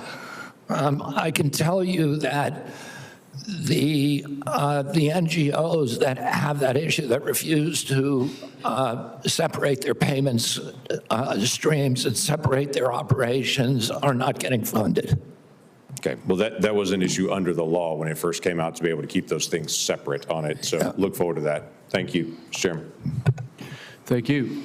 Senator Hassan. Oh, thank you, Mr. Chairman, and good morning, Secretary Kennedy. Just before I ask a question, I did want to note, in response to the Secretary's statement that the Trump administration wants to lower the cost of health insurance, that across the country right now, the median increase for commercial insurers that we're seeing this fall is 18%, just as families are struggling to make ends meet. Now, I want to follow up on a line of questioning that Senator Cassidy began. Mr. Secretary, President Trump said that the COVID-19 vaccine produced by Operation Warp Speed was, and these are the president's words, a monumental national achievement. Although I have strongly opposed many of President Trump's actions, I agree with him that Operation Warp Speed in 2020 was a monumental achievement. Unfortunately, you are undermining one of the president's biggest achievements, which, as the president said, saved millions of American lives. You even went as far as to call President Trump weak for this life-saving accomplishment. Last year, you tweeted that President Trump has a weakness for swamp creatures, and that Operation Warp Speed was among, here's your quote again, the most devastating impact of President Trump's weakness. So, Mr. Secretary, was Operation Warp Speed a monumental national achievement, as President Trump said? For the reason that I already said, and I assume you won't let me repeat, but I'm happy to if you want, yes, it was. Good. assuming it is a monumental achievement, you've said it was, is it true that, as President Trump has said, he saved millions of American lives with the COVID-19 vaccine? Because you've just expressed great confusion about that to Senator Warner. The only confusion I express is exactly how many lives were saved. I don't think anybody knows that because of the data chaos. So multiple studies have shown that the vaccine reduced infections and severe diseases and saved at least 3 million lives in the United States and millions more abroad in the first 2 years of the pandemic. It's possible those are modeling studies. I will also note, just as you've been talking about data and concern about it, the process for COVID vaccine approval was public, it was live streamed, and it was out in the open. Manufacturers and experts have publicly submitted data analysis, and when the FDA has asked for more, they've submitted more. They've done that for years, and the evidence is clear and supports what President Trump has said. The vaccine works, and it has saved millions of lives. Your own process, on the other hand, has not been transparent. You repeatedly choose to ignore data because it doesn't match your preconceived notions and lies. So you have said that the vaccine did save lives. You've said it was a monumental achievement. And given that, if you agree with President Trump that the vaccine saved millions of lives, why have you acted behind closed doors to overrule scientists and limit the freedom of parents to choose the COVID vaccine for their children? Why have you done that? For the COVID vaccine, I was removed by FDA because there was the industry. No, it was behind closed doors. No, it's not and scientists who said they wanted to brief you on the science, scientists who wanted to understand why the FDA, why you unilaterally changed the parameters for giving vaccines, making it possible now, to Senator Cassidy's colleagues' points, that they're going to have to go off-label. This is crazy talk. You're just making stuff up. To prescribe a vaccine for children. I'm not making things up. Do you know how the FDA approval process works and what happens when it's, I know exactly. What an off-label? Do you know what an off-label prescription is? I know exactly how it works. I know exactly how it works. So why behind closed doors? It's not behind closed doors. The industry makes the studies, and they could not provide a study that said that it is effective for healthy kids. So when have you produced the data that you relied on and that this FDA relied on to change those parameters? You did it behind closed doors. No, the data is all public. Now parents who decide that they do want their children to have You're just making stuff up, Senator. I'm not You're making just stuff making stuff up. You know, sometimes when you make an accusation, it's kind of a confession, Mr. Kennedy. So let's just settle with this. So here's what's going to happen. To Senator Warner's point, to the parents who are concerned all around the country, to people who want to get the COVID vaccine this fall, even if they're under 65, because the boosters have worked, there's been much less serious disease, people do not have the same level of threat and risk from COVID that they used to because of these vaccines. People who want to exercise their freedom of choice are being denied that. No, they aren't. Everybody can get the vaccine. Because you are citing data that you won't produce to the public. You're just and you are rejecting You're science. making things up to scare people, and it's a lie. With respect, I do not think I'm the one making things up. Thank you, Mr. Chair. Right now, Senator. Senator Barrasso. Thanks, Mr. Chairman. Mr. Secretary, thanks for being with us today. I believe one of President Trump's greatest achievements was his bold and successful actions on COVID. When faced with a global pandemic, he didn't back down.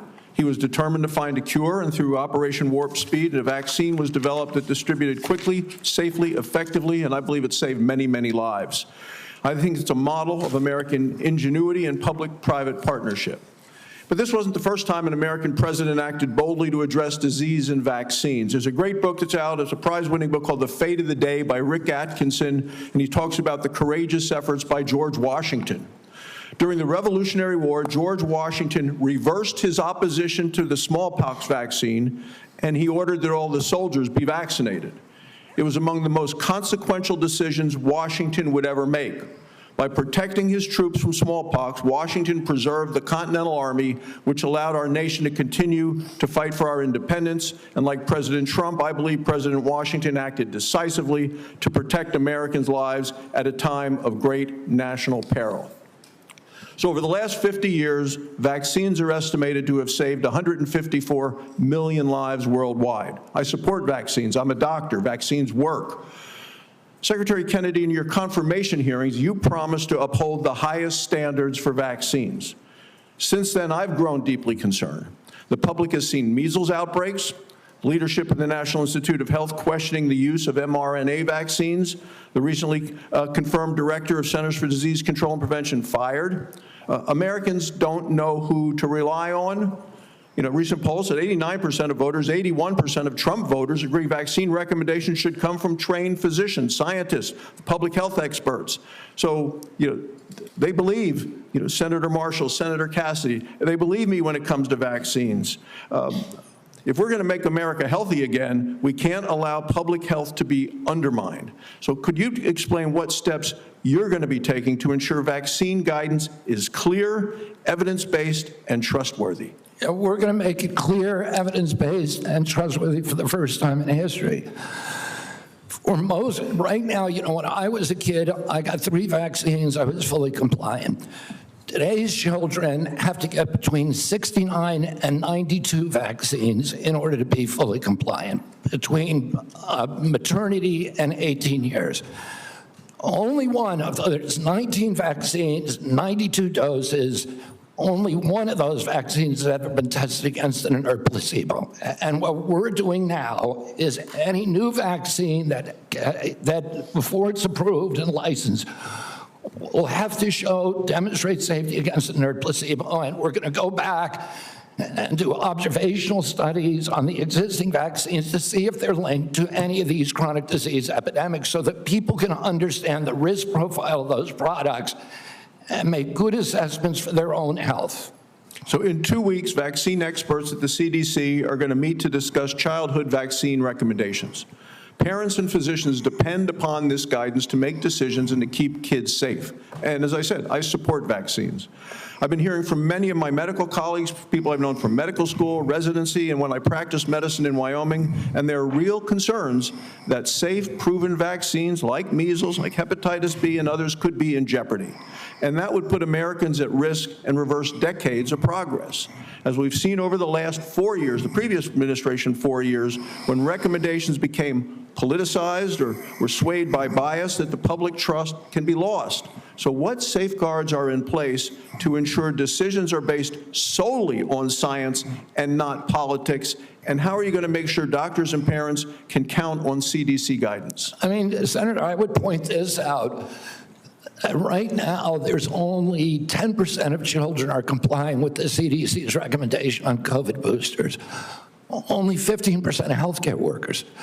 So Americans have lost faith in CDC, and we need to restore that faith. And we're going to do that by telling the truth and not through propaganda, by making them understand that everything that we say is true, that we're going to tell them what we know, we're going to tell them what we don't know, and we're going to tell them what we're researching and how we're doing it, and we're going to be transparent. It's the only way to restore trust in the agency, by making it trustworthy. Thank you. Finally, with chronic diseases like you, I'm committed to addressing our nation's growing rate of chronic diseases. I think if we're going to make America healthy again, we need to support rural primary care providers that play a role. As a rural physician, I want to make sure we can prevent and manage chronic diseases in their communities, and I ask for you to continue to work with us specifically with regard to rural health. Thank you, Congressman. Senator Daines. Chairman Crapo, thank you. Secretary Kennedy, welcome. It's good to see you here again. I want to begin my time by talking about the issue of federal deregulation of chemical abortion drugs. Since mifepristone was approved in 2000, 25 years ago, the FDA has steadily stripped away safeguards related to this drug, no longer requiring a doctor's prescription, no follow-up visits, no adverse event reporting, and now allowing it to be sent through the mail. Earlier this year, there was a new study that analyzed 865,000 real-world insurance claims, and it found that nearly 11% of women experienced a serious adverse event within 45 days of taking mifepristone. To put that in perspective, that is 22 times higher than the FDA's long-standing estimate of less than 0.5%.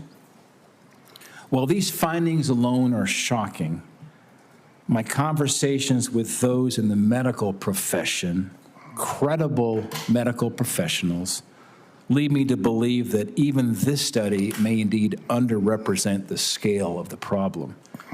For years, we've heard the misleading and frankly very harmful lie that's being sold to women that this drug is, and I quote, safe as Tylenol. These lies sadly have real-world consequences. Just last year, 2 women died as a result of taking chemical abortion pills because they were able to access them without appropriate medical oversight. And by the way, that's all allowed by the FDA. Mr. Secretary, I am grateful that you and FDA Commissioner McCary have already begun the process of reviewing this new data on the safety of mifepristone. We talked about this during your confirmation hearing. My question is, could you provide any updates on the status and the scope of that review and whether the FDA intends to replicate studies like the one that I referenced? I think those are, I don't know if they're going to do an insurance claim study. That's one way to do it. I don't know exactly whether they're doing epidemiological studies or observational studies. I don't know exactly what they're doing, but I know I talked to Marty McCary about it yesterday, and he said those studies are progressing and that they're ongoing. So I will keep your office informed at every stage. Thank you. And I've had a really constructive conversation with the FDA Commissioner as well, McCary, and I mean, here's a very smart, data-focused, sincere type of leader. And we had a really good conversation. I want to encourage those conversations with you, Mr. Secretary, and that there's a follow-up here to make sure that the data that we now have exposed will be studied by the FDA and the appropriate actions considered.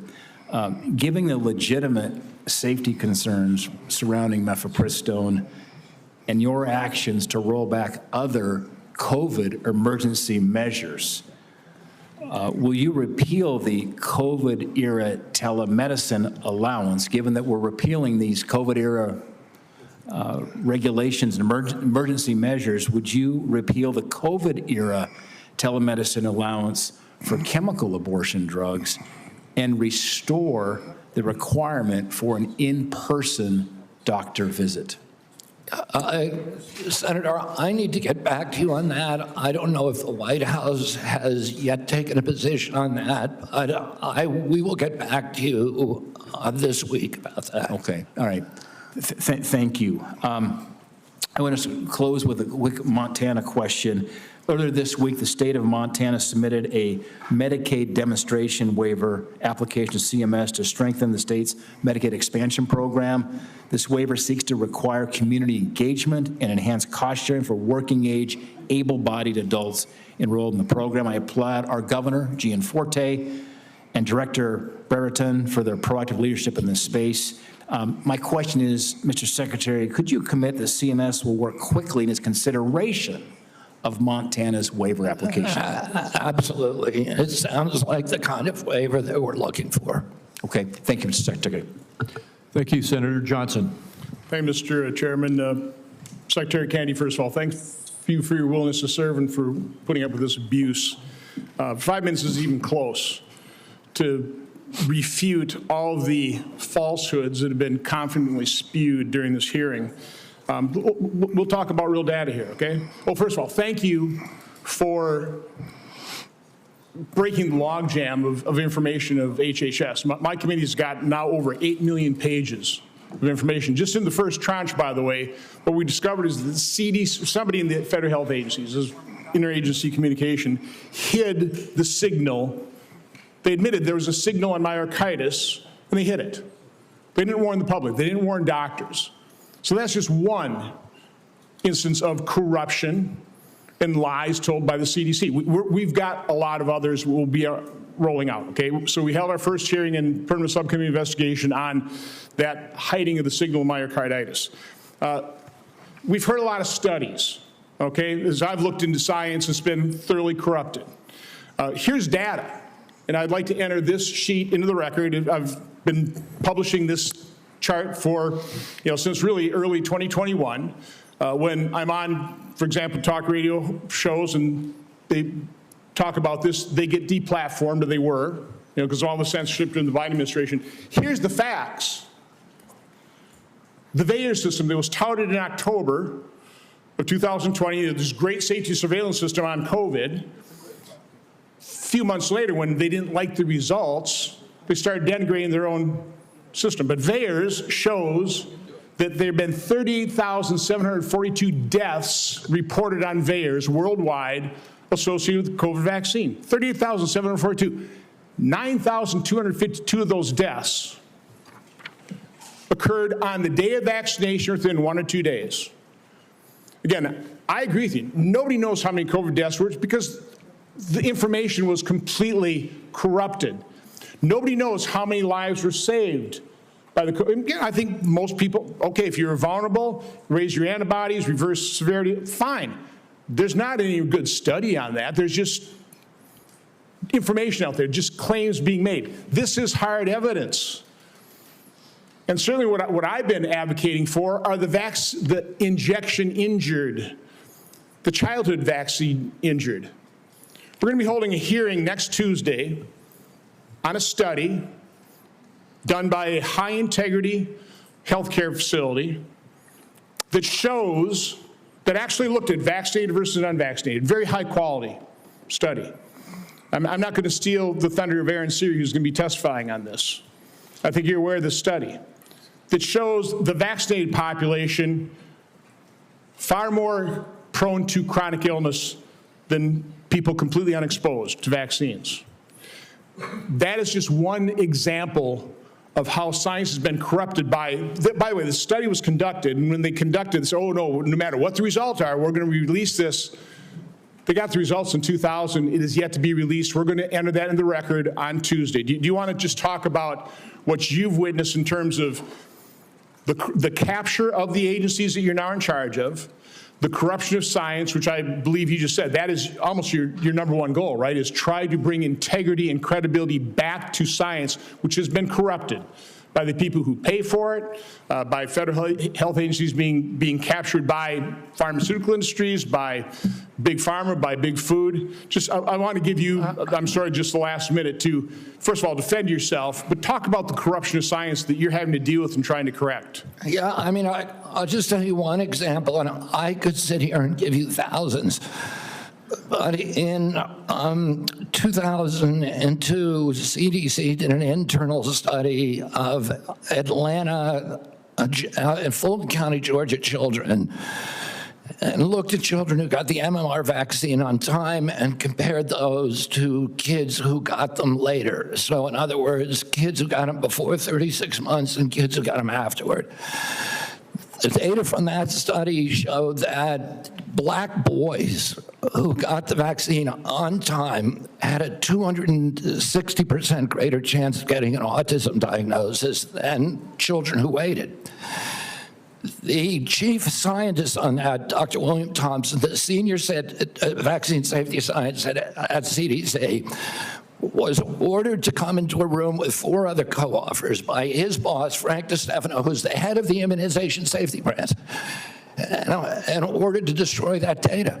And then they published it without that fact. So you know that story, I know that story, and you know of hundreds of stories like that. It happens all the time. We are being lied to by these agencies, and we're going to change that right now. The letter I received from the Oshkosh business, they would be out of business because of the 50 employee mandate. It's going to be out of business. I just want to enter that in the record as well. Without objection.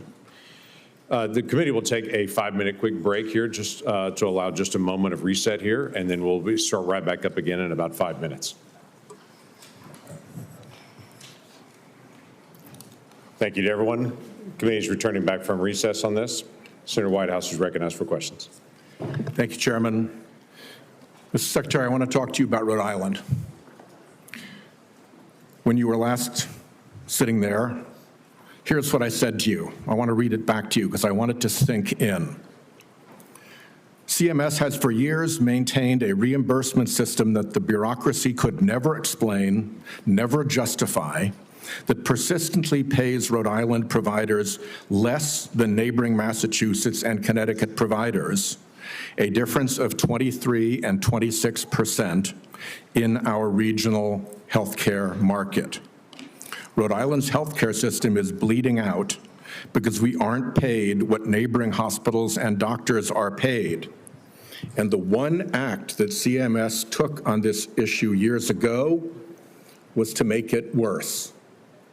I raised that with you then. I've raised it since with Dr. Oz. I've raised it with CMMI Director Sutton. I would like to get action from CMS on that. One partial avenue of relief for Rhode Island is the AHEAD program. Rhode Island is a willing voluntary participant in the AHEAD program. Coming behind Rhode Island is Connecticut. What remains to be seen is whether the payment rates agreed to for Rhode Island will suffer the same discriminatory discount with respect to the AHEAD rates for Connecticut as Connecticut comes through. I've been able to get no assurances from CMS that they care one whit about this payment differential or that they see AHEAD as a means of resolving this injustice. Mr. Kennedy, our healthcare system is teetering as a result of this. This is not a casual matter, and I would really like to see you and Dr. Oz and Mr. Dutton put your attention onto this Rhode Island problem.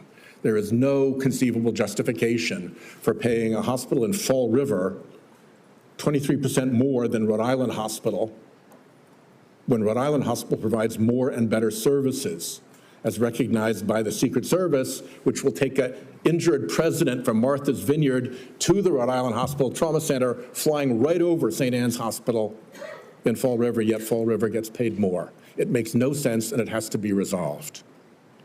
The other problem that I mentioned to you is that I'm now in my 4th round of CMMI directors. It's bloody Groundhog Day, trying to get something done about how end-of-life patients are treated. I'm offering Rhode Island as a willing example of how we can do it better. It is idiotic and cruel to force a family to put their dying loved one through 3 days and 2 nights of a hospital before they can put them in a nursing home. It is equally ridiculous to not allow palliative and curative care to happen together. Providing home care when someone is dying, even if they can still get out of the house or into the yard, is a basic thing to ask.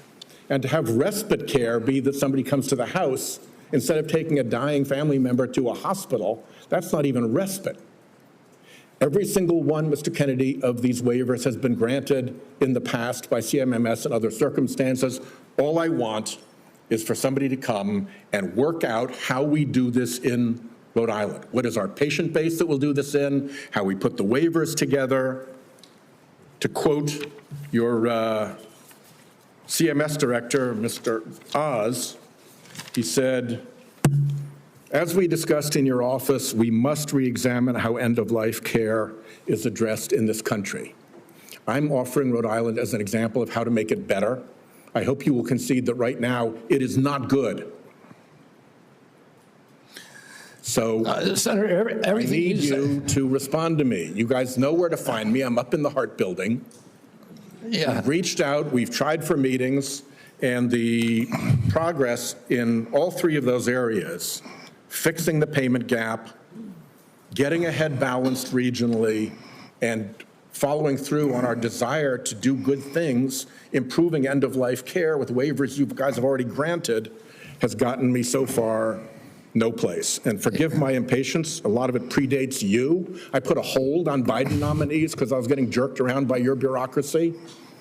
I'd like it to end and get some progress. Yeah, you know, Senator, you raised this during my confirmation hearing, and I said to you then, and you were very civil. You raised something that makes a lot of sense to the extent that we have the power to fix it at CMS. I'd like to do it. We've had the same kind of complaints from Vermont.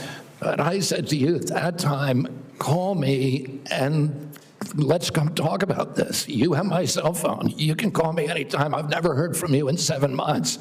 Call me up. I'd love to meet with you. I'll get Oz in the meeting, and what you're saying, particularly about at the end of life, it may be something we can do something about.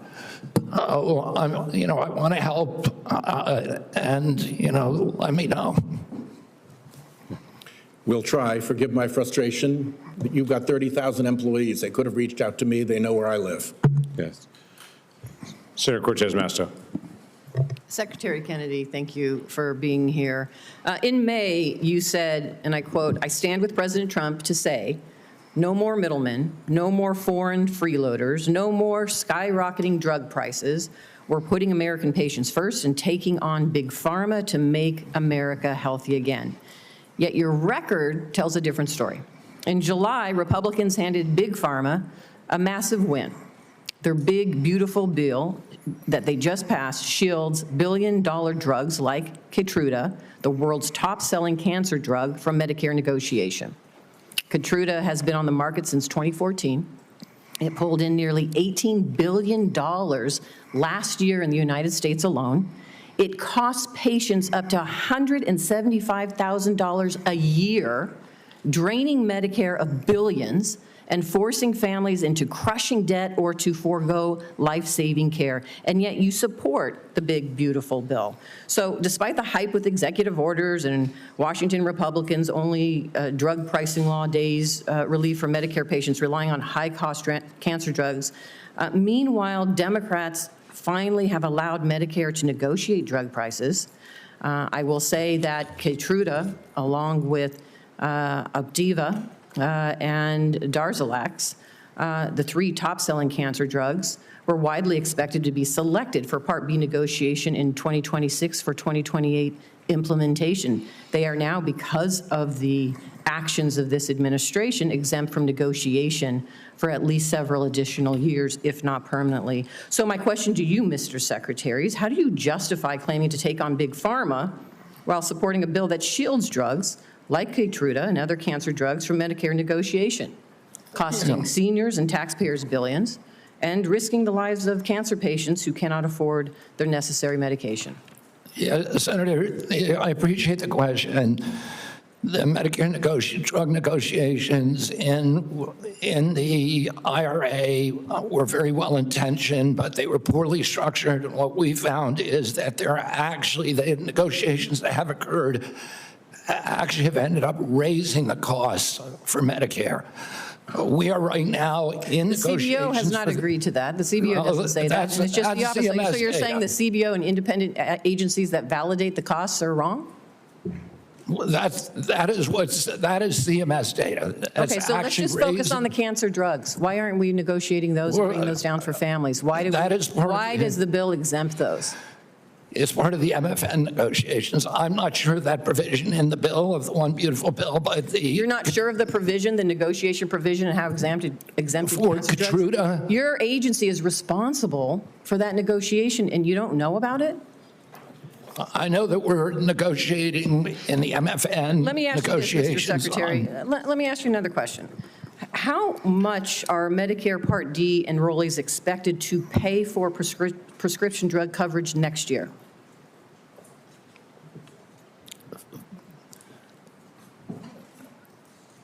I think that is in debate right now.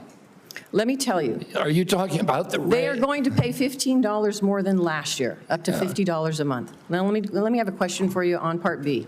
How much are Medicare Part B premiums expected to increase next year? I don't know. I talked to Dr. Oz that is about, yesterday. I think it's they're supposed to increase 16%. about 11.6% or $21.50 more each month. And again, last time you were before me, you couldn't answer the questions of the very agency and the authority that you have to address these issues. You know, next year, seniors and families are facing higher health care costs across the board. 23 million people on Medicare with a standalone Part D drug plan could see their premiums rise to $50 a month, up from $35, because the Trump administration is cutting the federal subsidy that has been keeping costs down. Part B premiums will jump 11.6% to $206 a month in 2026, one of the largest single-year increases in decades. And so for an administration that claims it is lowering costs, my question to you is, what are you going to do to keep costs down for seniors? I mean, I'm already doing I'm already keeping costs down. What are you doing to keep costs down for seniors, knowing that these costs are going to be increasing? I mean, the program integrity bill, that is the first action that I did when I got in. It's one of the earliest actions in history of a complex regulation by an HHS secretary. A Congressional Budget Office has said that that's brought premiums down by 5%. That is the Congressional Budget Office, which does not like to acknowledge anything that we do. And does that impact seniors? Excuse me? Does that impact seniors? And I know my time is running out. Does that impact seniors? What you just talked about, you're lowering costs. I'm asking you specifically. We're lowering for helping costs. Seniors. Does it impact seniors? Does it impact? Come on. Let me just stop here. I didn't My time hear is what running you out, said. so I appreciate the chairman's indulgence here. My concern is you can't answer the questions. The very agency has oversight over these issues and controls the levers to lower costs for seniors. And you can't answer that simple question. I didn't hear your question. Okay, let's go. We'll just proceed, and Senator Tillis has yielded his position to Senator Blackburn, so she'll take it. Thank you, Mr. Chairman, and Mr. Secretary, thank you for joining us today. I appreciate the comments you've made about the Rural Health Transformation Program. That is something many of us worked on, and we were pleased to push that out of this committee, and I know Dr. Oz is moving forward with implementing that. I appreciate your comments to Senator Warner on the area wage index. He and I have worked on fixing that, and we appreciate your attention. I am delighted to know that you're going to end the revolving door and the conflicts of interest. I have found it so unseemly that people who work with a pharmaceutical or with a big food company then go back over into CDC or NIH or FDA, and then they're signing off on regulation for their former employer and many times their future employer. So we appreciate that. Senator Langford went to you on the PBMs, and as you are aware, my PBM Act that Senator Wyden worked with me on, that made it out of this committee last cycle. And making certain that we keep these rural pharmacies open, making certain that PBMs do not profit above what is their standard service fee, and that they have to disclose all their pricing. That is going to be an imperative. So will you work with us to get that PBM legislation across the finish line and to the president's desk? Yes, Senator, absolutely. Thank you. Interoperability is something that you have announced, a new interoperability framework to better align data sharing principles. And this is important to digital health. And as you're aware, when we passed 21st Century Cures in 2018, the Software Act and that health IT definition is something that I worked tirelessly on to get implemented. So what I want to hear from you is, how does CMS plan to align this new framework with the existing federal framework? And how are we going to be able to move forward with one national policy on interoperability?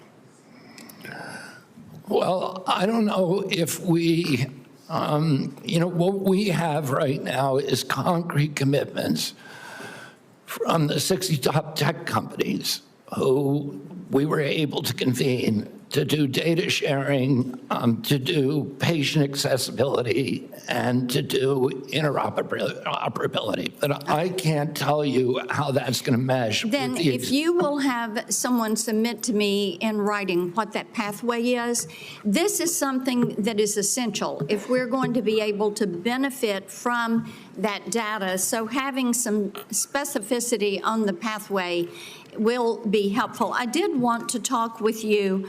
Last time you were here, I talked about the concerns on overprescribing prescription stimulant drugs for children. And there are ways that HHS can work collaboratively with state agencies on this and to actually promote more community-based intervention to combat overprescribing. And we all have seen the harmful side effects.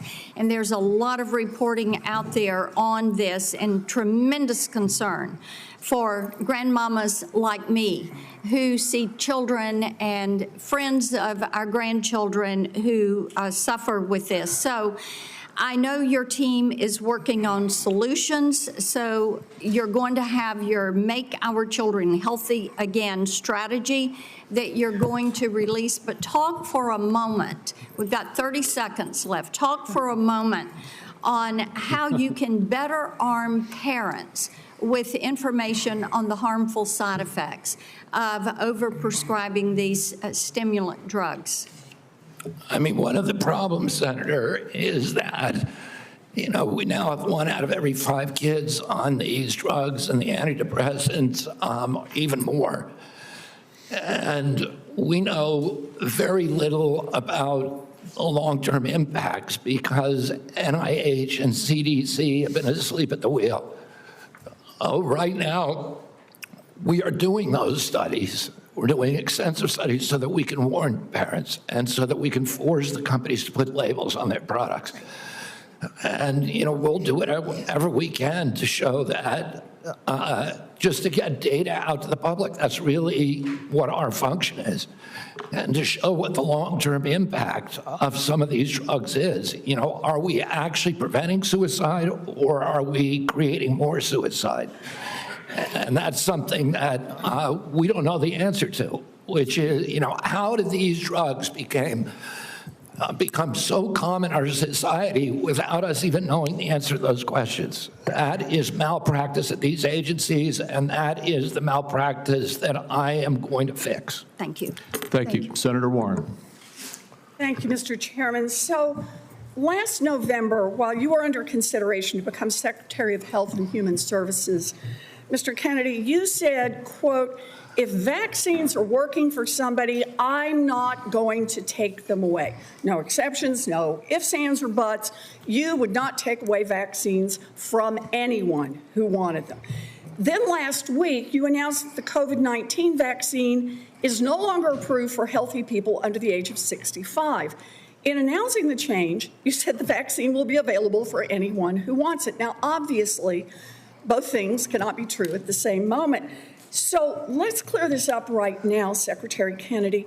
Will you tell America that all adults and all children over 6 months of age are eligible to get a COVID booster at their local pharmacy today? Anybody can get the booster. I'm sorry? Anybody can get it, Senator. Anybody. So you're saying that is now the official rule of HHS.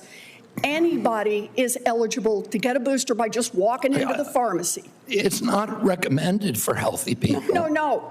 If you don't recommend, then the consequence of that in many states is that you can't walk into a pharmacy and get one. It means insurance companies don't have to cover the $200 or so cost.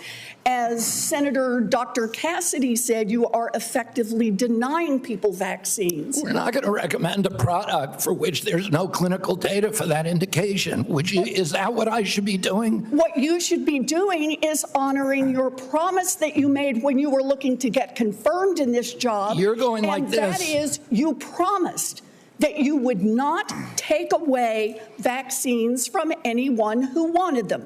You just changed the classification of the COVID vaccine. I'm not taking them away from people, Senator. It takes it away if you can't get it from your pharmacist. Well, most Americans are going to be able to get it from their pharmacy for free.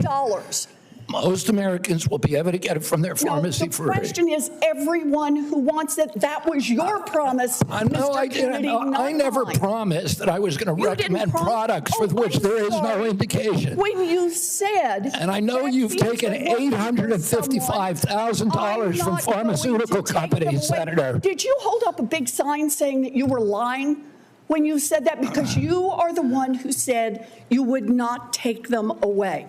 Now, Senator Kennedy, I'm not taking them away from anybody. Secretary, you want me to indicate a product for which there is no clinical data? Senator, is that what you want? Secretary Kennedy, you said you wouldn't, and now you did. I'm not taking them away. Everybody can get access to them. No, they can't walk into a pharmacy the way they could last month and get access to It depends on the states. A year ago, but they can still get it. Everybody can get it. Everybody can get it, Senator. So look, let's move on. You clearly are taking away vaccines. I've seen the list for what's coming up next, and that is the agenda for the next CDC vaccine panel. And first up is ratifying your COVID actions. Second is hepatitis B is on the agenda. So should Americans expect you to take away hepatitis vaccine access as well, even though you promised not to? As I said, I'm not taking vaccines away from anybody. Okay, same answer, right? You're just going to deny that when people can't get access, that you're not taking it away. Then let me ask you, is that the same game you're going to play with measles, you want me to recommend every product in the world so that without any clinical trial data. Through on your promises. Yeah, my promise was to give. A month ago, we could get COVID vaccines by just walking. You can still get COVID vaccines, Senator. You are taking that away. No, you are still. You can still get the COVID vaccines, and Medicare will still pay for them, and Medicaid will still pay for them. Tell the head of the CDC that if she refused to sign off on your changes to the childhood vaccine schedule, that she had to resign. No, I told her that she had to resign because I asked her, are you a trustworthy person? And she said no. So if you had an employee who told you they weren't trustworthy, would you ask them to resign, Senator? So I'm sorry, but this is not what she has said publicly. She has said I'm not surprised about that. So you're saying she's lying? Yes. Every conversation I had with her, there were witnesses. Let me get this straight. This is the same person that less than a month earlier, you stood next to her and described her as unimpeachable, and you had full confidence in her, and that you had full confidence in her scientific credentials.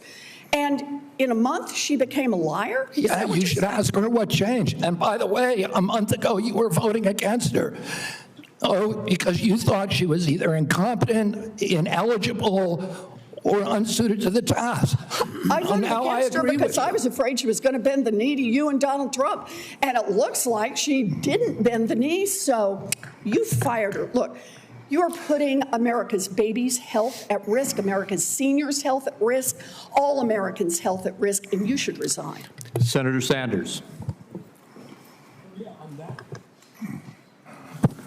Just want to pick up on Senator Warren's point. Are you telling us that the former head of CDC went to you, you asked her, are you a trustworthy person? And she said, no, I am not a trustworthy person? She didn't say, no, I'm not a trustworthy person. She said, no. Wow. giving a quote. And I asked her twice. No, 1 second. And you're also repeating now that she is a liar, correct? What she wrote in the Wall Street Journal. If she wrote that I fired her because she refused to sign on in advance for the ACIP committee, no, that's not accurate. All right, so you're calling her a liar, and I look forward to her coming before the Health Committee, maybe this committee as well. All right, Mr. Secretary, I've got a bunch of questions. Appreciate brevity in answering it. So-called beautiful bill threw 15 million Americans off of health care, substantially raised premiums, and is going to have a terrible impact on nursing homes, community health centers, rural hospitals all over America. Very briefly, is that really making America healthy again? It's going to have it's going to be the biggest infusion of federal dollars into rural health care in American history. Yeah, you know why? Because you're cutting $150 billion for rural hospitals. You're putting $50 billion back. That's not an infusion. That's a loss of $100 billion. All right, next question. President Trump, who I don't usually agree with, called COVID vaccines, quote, one of the greatest miracles in the history of modern-day medicine that saved tens of millions of lives worldwide. Scientific community agrees with Trump. Lancet study found that it prevented almost 20 million deaths during their first year of use. Secretary Kennedy, are President Trump and the medical community right, or do you still believe that the COVID vaccine was, quote, the deadliest vaccine ever made? No, first of all, I didn't say that. Oh, I said that in terms of affairs reports a while ago. I said today, I think that President Trump should get the Nobel Prize. So who's right? Is Trump in the medical community right, or are you right? President Trump did an extraordinary piece of leadership. Is he right or wrong? Did COVID save millions of lives? As I said, he got Americans back to work. At that time, that particular vaccine was perfectly matched to the virus that was circulating then. And I have no idea how many lives it saved, but it saved quite a few. You know, what I find a little bit weird in this discussion, I'm hearing it over and over again this morning, Mr. Chairman, is we've got the entire medical community on one side. You got the AMA representing hundreds of thousands of doctors, the American Academy of Pediatrics, the American Public Health Association. All of these organizations are telling us that COVID vaccine and vaccines in general are safe and effective. You are casting doubt on that. Who are who are the organizations that are agreeing with you and casting aspersions on vaccines? The primary advisors are Marty McCary, Jay Bhattacharya, Dr. Oz, Vinay Prasad. So you got a few doctors who agree with you, and I'm giving you the Not a few doctors.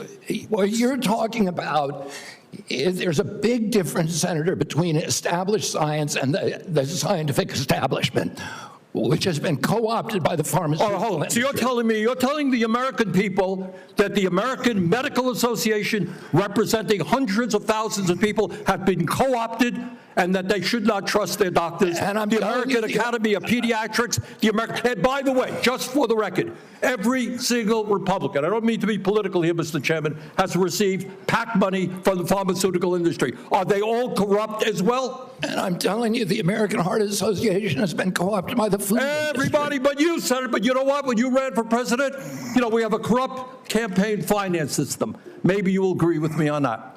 Okay, you were already president, you got $1.5 billion behind it. You received $300,000 from people, not from the industry, people in it, as I did, from individuals. You corrupt. President Trump got $3 million. Every Republican got corporate PAC money for the pharmaceutical industry. Democrats as well. Everybody is corrupt, but you? Is that what we're looking at? I don't think so. And I think the issue now... I don't even know what you're talking about. Well, I think you do know what I'm talking about. I don't know what you're talking about. The issue is every time anyone disagrees with you... Are you saying the pharmaceutical industry was supporting my presidential campaign? No, I'm saying... I don't think so. I'm not saying that. I'm saying that the pharmaceutical industry is a greedy institution which is charging us the highest prices in the world. They are pervasive. But to suggest that every institution, the AMA, the pediatrics people, is corrupt because they disagree with you is an insult to the It's not, American but listen, people disagree with me all the time. I have arguments in my agency, heated arguments every day with Jay Bhattacharya, with Marty McCary, with Dr. Oz. You have given the names of a few people. I have given you the names of organizations representing hundreds of thousands of doctors and scientists. I yield, Mr. President. Senator Tillis. Thank you, Mr. Chair. Secretary Kennedy, thank you for being here. A couple of times you asked people if they were making a statement or a question. What I think I may do, just to give you a breather, is to make a statement with a lot of questions. And just for the record, I'd like for you to have the opportunity to have your staff respond. I can't conclude from the discussion today where you are on warp speed. So I would like the definitive statement on exactly where you are.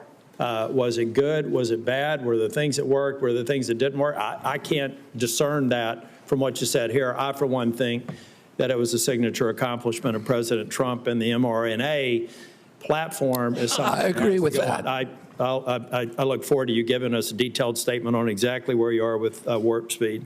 I'm not a doctor. I'm not a trial lawyer. I'm a boring management consultant. Another question that we'll submit in the record, I'll give you directionally where we're going.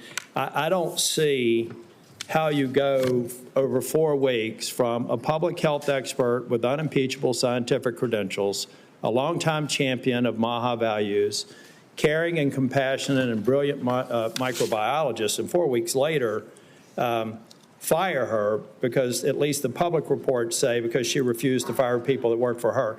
So as somebody who advised executives on hiring strategies, number one, I would suggest in the interview, you ask them if they're truthful rather than 4 weeks after we took the time of the U.S. Senate to confirm the person, just for the future nominee that we're going to have to consider.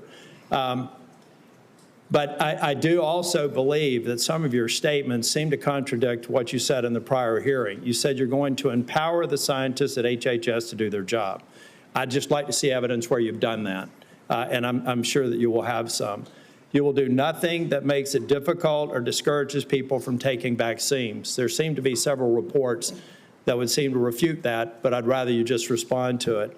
I'm not going to come here and impose my belief over any of yours. That, again, seems to be contradictory to the firing of a CDC director, the canceling of mRNA research contracts, firing advisory board members, attempting to stall NIH funding, eliminating funding for the I think $500 million for further mRNA research, and just want an answer for it. On H.R. 1, I believe you know my concerns about H.R. 1. I've had several meetings with, and H.R. 1 is the big, beautiful bill, OB3, whatever the brand is. But I'm still, I've got an office with 60 staff, including half of them in state office. I've had 3 different estimates of the economic impact on the state of North Carolina. Can I get your commitment? And I have been looking for somebody that's far more resourced than an office of 30 people up in here in D.C. to disprove my estimates with respect to the impact on North Carolina, period. And I've yet to have anybody. I would love to be embarrassed and be wrong, but I would like to get your commitment for people to tease through the numbers that I provided before the vote on H.R. 1 that says that if you normalize 3 independent estimates across a broad spectrum, $25 billion over 10 years. I don't need your response now. I want somebody to destroy my estimates, because to this point, the most resourced health agency in the world has only given me word salad responses, and I need that so that we can prepare for the response. $25 billion over 10 years is half of the rural relief fund over 5 years. And so we just need to have that fact as a matter of policy so that we can go in North Carolina and absorb it. And I know every state's different, and I'm assuming every one of my colleagues here have done the math for their states, not focused on that. But I want you to destroy my estimates if they're in fact wrong, and I want you to acknowledge them if in fact they're right. That will come into question as well. Mr. Kennedy, you've stated multiple times in response to other members' questions that scientists were lying. We'll go back to the record in cases where you've said that. I'd just like to see the scientific evidence to substantiate that. I'm going to stipulate that you were honest and you had research behind it. We'll go back and figure out what scientific studies you believe are founded on lies and not scientifically viable. And then finally, I just want to give you an opportunity. Apparently in the exchange with Senator Bennett, you said you agreed with Dr. Levy's statements, who said that the mRNA vaccine caused serious harm, including death, particularly in young people. They said you agreed with that comment. Did you agree with that comment or not? I think that's true, yes. Okay, thank you. Thank you, Mr. Chair. Thank you, Mr. Tillis. We now have Senator Smith. You're recognized. Thank you, Mr. Chair. So, Mr. Kennedy, I have sat here for the last many minutes and listened carefully to your testimony. And I think actually Senator Tillis laid out so many of the ways that what you have said has contradicted yourself and others. It's, I mean, I don't even know where to start. So I'm going to start here. Over the last 8 months, you have claimed to make America healthy again. But in actual fact, you have led the charge in the Trump administration to destroy what is best in our healthcare system. And your denials and your evasion and your lies here do not change that. You are the Secretary of the Health and Human Services, yet you're trafficking in these fringe idea and discredited theories that are completely out of step with the scientific consensus. And you seem to be willing to say anything in the moment, even if it's untrue. So last time you were before Congress, Secretary Kennedy, you claimed, and I quote, "I have never been anti-vax. I have never told the public to avoid a vaccination." But in a podcast, you said the opposite. You said there's no vaccine that is safe and effective. So that sure sounds anti-vax to me, Secretary Kennedy. So let me ask you, when were you lying, sir? When you told this committee that you were not anti-vax, or when you told Americans that there's no safe and effective vaccine? Both things are true. Oh, so more denial, more back and forth. I mean, here's what I know. Here's what I know. You want me to explain why, Senator? You just No, want actually, I want you to listen to me. Okay, go ahead. I want you to listen to me, because I've been listening to you. You said that ACIP is an independent panel after you stocked it with your picks. You said that you want evidence-based science, but it seems that what you mean is evidence that supports your view, not the scientific consensus. I mean, you dared to sit there and call my colleague from New Hampshire a liar when she presented you with facts that don't support your view of the world. It's incredible. But let me move on. Just last week, in the days after the tragic shooting at Annunciation Catholic School in my home state of Minnesota, you went on Fox News blaming school shootings on antidepressants.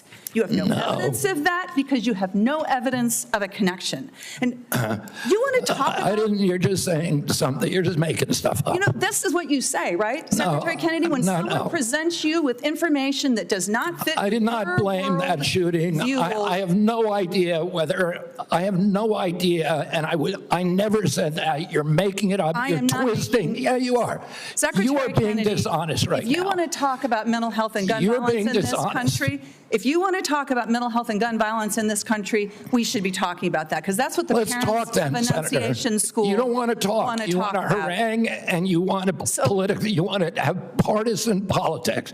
I want to actually solve these problems. Secretary Kennedy, what the Trump administration is doing right now is making it harder for people in this country to get access to mental health care. So don't talk to me about solving the mental health care crisis when you are making it harder. You cut Medicaid, which is the #1 payer for mental health care services in this country. You decimated the agency at Health and Human Services that focuses on mental health and substance abuse. That's what states count on. They're cutting their services to schools as a result of that. Several years ago, in a bipartisan way, Congress came together and passed the Safer Communities Act, which made important investments in mental health care and did some important, though small things, to reduce access to guns. What do?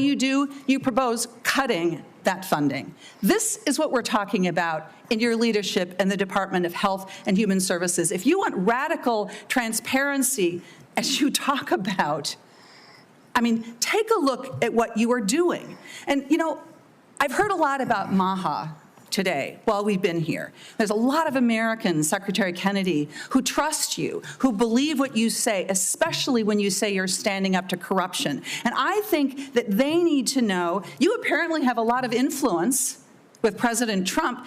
Did you ask him not to roll back these regulations that are stopping the big corporations from dumping heavy metals and endocrine disruptors into our soil and water?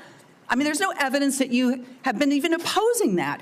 Did you do anything to stop the Trump administration from rolling back this handout to Big Pharma that makes it easier for the big drug companies to charge more for cancer drugs? No, you presided over that. I mean, it's stunning, really, what's happened over the last 8 months. It's stunning to me. And I just hope that in this moment, our colleagues, there's hardly anybody left in this room, are going to think about what it is that you've done, what your legacy is going to be at the Health and Human Services Agency, and pay attention to the damage that is being done here. Senator Marshall. All right. Thank you, Chairman, and welcome, Mr. Secretary. One of your themes for the CDC is transparency. And I think when I hear you talk about transparency, I think part of that is sharing what you know, what the CDC knows with parents so that they can make decisions. Behind me, I know it's going to be hard to see from there. I can barely read it. This is the current CDC recommendations for vaccines for children.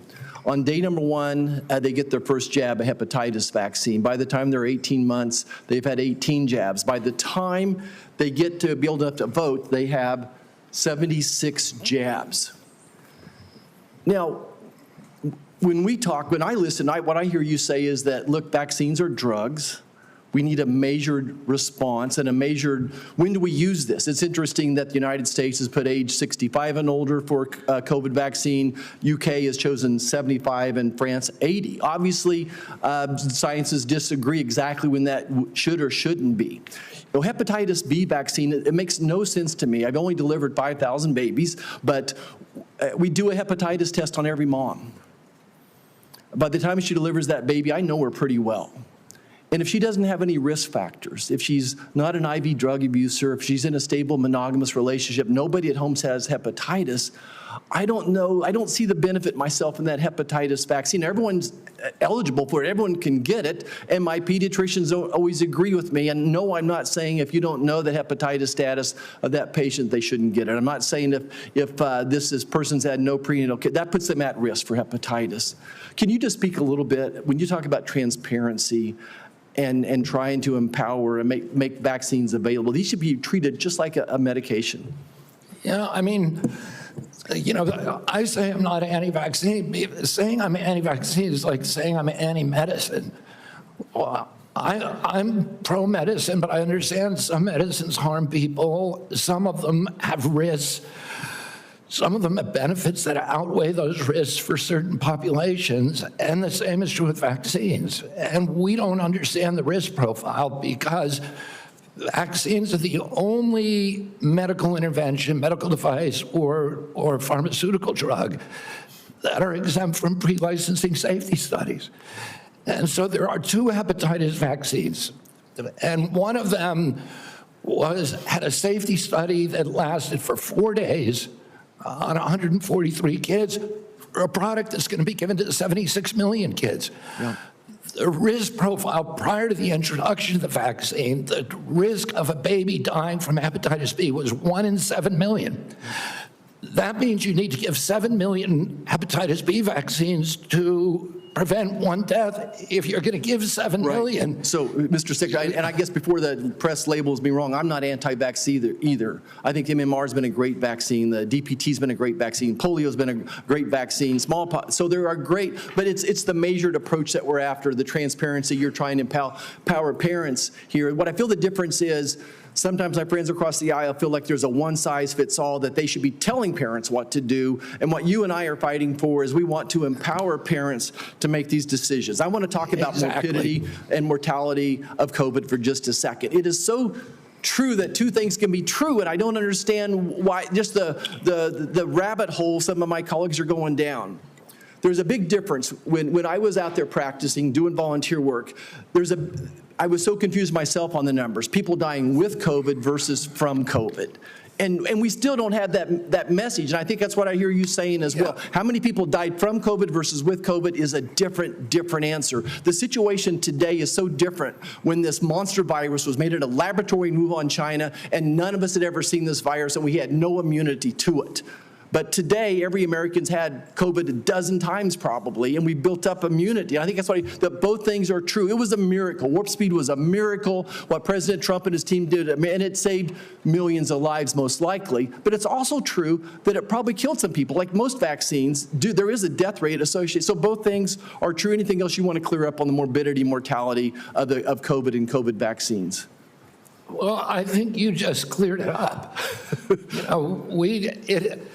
The COVID vaccine was critical. President Trump's leadership got it to us when our society was locked down and allowed us to open up. It was, as I said, perfectly matched to a virus that was new in the experience of humanity. And so it was a miracle. Right now, we're dealing with completely different circumstances where the virus has mutated, where it's much less dangerous, where there's a lot of natural immunity and herd immunity. And so the calculus is different, and it's complicated. And, if you just want to turn everything into a soundbite, it makes it, you can't have a grown-up conversation. But, there were more reports to VAERS, which is the only surveillance system that we have, of injuries and deaths from that vaccine that all vaccines put together in history. So we have to acknowledge that there was a cause. We acknowledge that there was a benefit. We can't quantify either one because of the data chaos at CDC, and that's all I'm saying. And they think I'm being evasive because I won't make a kind of a statement that's almost religious in nature. Did it save 1 million lives? Well, there's no data to support that. Or maybe data, there's no study, there's modeling studies, there's faulty data. I'm not going to sign on to something if I can't do it to a scientific certainty. It doesn't mean that I'm, anti-vax. It just means I'm pro-science. Thank you. I yield back. Thank you. Senator Lujan. Thank you, Mr. Chairman. Secretary Kennedy, Dr. Daskalakis, who recently resigned as director of the National Center for Immunization and Respiratory Diseases, his resignation letter stated he and his team were never allowed to brief you. I'm curious who you're listening to, since it's clear you're not listening to qualified experts like Dr. Daskalakis. Can you give the committee the name of the person? I don't consider Dr. Daskalakis. Mr. Secretary, the question that I have for you is, can you give the committee a name of who you're getting briefed by? I'm getting briefed all the time by CDC. Just a name. Dr. William Thompson's one name. Thank you very much, sir. Now, but I can get you a whole list of others. It's on my schedule. Mr. Secretary, that's not a hard question. You know a lot of answers. I'm not being evasive. Okay, then you answered it. Let's go on. Now, you said that you're soon going to release a study claiming to reveal the cause of autism, timed unsurprisingly with the upcoming ACIP meeting to justify taking vaccines from Americans. Now, as you know, autism affects millions of children. So I guess you'd have the nation's top medical experts working on this. Mr. Kennedy, you hired a man named David Geyer to conduct this study. Is that correct? No. Is Mr. David Geyer working for HHS? He's a contractor, but he's not conducting a study. He's a contractor? He's a contractor. Do you know who works for you, Mr. Kennedy? Yeah. Do you know that Mr. Geyer is listed as a HHS on the employee directory as a senior data analyst, not a contractor? He's a contractor. He's not an SGE. So is your website wrong? He's not an SGE. I don't know what. I'm going to pull up the website for you. He's a contractor. If the website says he is a senior data analyst, will you at least admit to the committee? Well, I don't know if a contractor can be classified as a senior data analyst or not. Is Mr. Geyer a doctor? No. Did you know he never went to medical school? He's not practicing medicine. Did you know that he got caught in Maryland and was charged for practicing medicine without a medical license? He was charged by a medical board, he sued the medical board, and the medical board was found to have acted in actual malice and was fined $2.6 million by a judge in Maryland for doing that. See, so you choose to know a lot when you want to know a lot. It's incredible, Mr. Kennedy. Senator, you're ridiculous. So here's the question I have. You brought him in to do this study. I think there's no question about it. I told you he's not doing a study. Is he participating in the study? No. What is he doing any analysis in regards to this study? No. What he's doing is getting access to the Vaccine Safety Data Link, which is the biggest repository for vaccine information that your friend would not give us for 7 months. For Mr. 7 months. Secretary, let me ask you this question, just because you know the answer. What is Mr. Geyer doing? He is the only one, because Congress ordered CDC to open up the VSD to him in 2002. He's the only outsider who's ever seen it.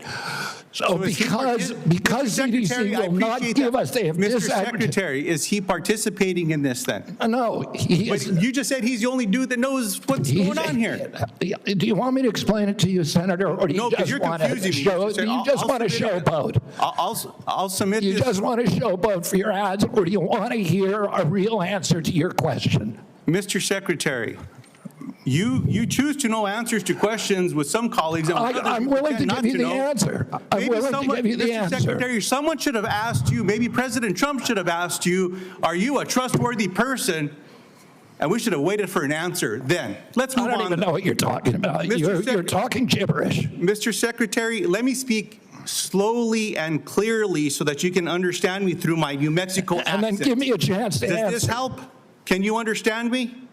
Yes. Appreciate that. Mr. Secretary, yes or no, did you hire Mr. Geyer to do this study?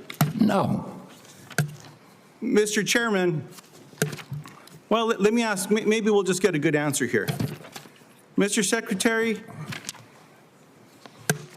will you commit to sharing the protocols used for the autism study with Congress and to the public?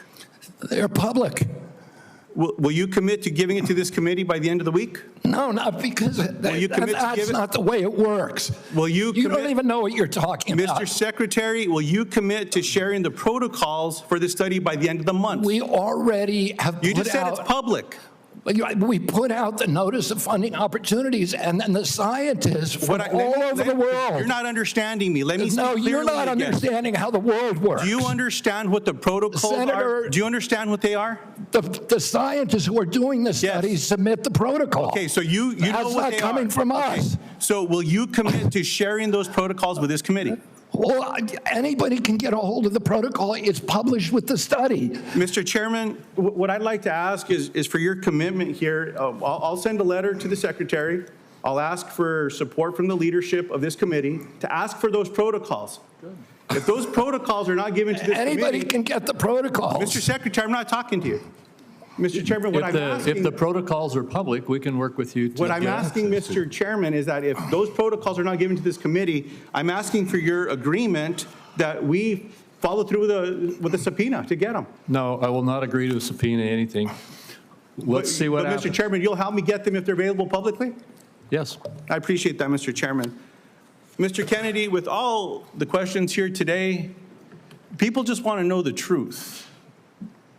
I don't think so. Mr. Secretary, you don't think so. Thank you. I don't think so. I hope everyone recording that got that, because there explains the Secretary's tenure here. Look, 2 young ladies in Las Cruces, New Mexico at a town hall recently gave me this starfish pin. I was going to give it to you today, but after your questioning today, I don't think you deserve it, because what this represents is to remember that every one of us can make a difference, sir, to something as small as a starfish on a beach that maybe got washed up, you throw it back in the ocean. You might not save them all, but you can save one. I'm sorry that you're not worthy of this. Nice little pin, sir, is a nice reminder. I'm going to pray for you, Secretary Kennedy. I hope we do better. I want you to do better. But today was a failure for you, man. I yield back. Senator Warnock. Thank you, Brother Chair. Less than a month ago, we received the heartbreaking news that a gunman opened fire at the CDC campus in Atlanta, Georgia. This obviously is my neck of the woods. This is heart-wrenching for all Americans, but for those of us especially who live in that area. A DeKalb County police officer, David Rhodes, was killed. The shots hit buildings on campus in at least 180 places, narrowly missing the CDC's daycare center. Law enforcement recovered nearly 500 shell casings. Clearly, he came to do a lot of damage. It's a miracle, and thanks to the quick action of Metro Atlanta and state law enforcement, more people were not killed. The Georgia Bureau of Investigation announced that prior to the attack, the gunman expressed discontent with the COVID vaccine and, quote, wanted to make the public aware of his distrust of the vaccines. Secretary Kennedy, I assume you are aware of these disturbing reports of the gunman's motives? Yes. And, I understand that some people may have concerns about new medical breakthroughs, but those people don't have the world's top medical experts working under them. You've been over HHS for 7 months now. Have you ever been briefed by CDC's career immunization officials to discuss your concerns? And by the way, every member of this panel has criticized President Trump and demonized him. Have you ever been briefed? Are you complicit in the assassination attempts on President Trump? Sir, I'm asking the questions. You are the witness. It's a simple yes or no question. Have you ever been briefed by CDC's career immunization officials to discuss their concerns? Yes, I have. What was the answer? Yes. You have been briefed by CDC officials, the career immunization officials, to express your... The senior vaccine safety scientist, for example. Have you ever been to the CDC as secretary before the shooting on August 8th? Have I ever been there as secretary? Have you been there as secretary before the shooting? No. Okay. Let's return to the shooting and the aftermath. Secretary Kennedy, I'm about to ask you a series of yes or no questions about the events of the past month, and I would appreciate just a yes or no response. You called Dr. Manarez to your office on August 25th for a meeting. Is that correct? Yes or no? It could be. I just don't know the date. I'd have to check my calendar. Was Jim O'Neill the man you just appointed as acting director of CDC in the room on whatever date you met with him, since you can't recall? Was he in the room when you met with Dr. Manarez? In that meeting, did you criticize Dr. Manarez for her statements to CDC following the shooting where she said, quote, misinformation can be dangerous? I don't believe so. I have no recollection. You don't believe you criticized her?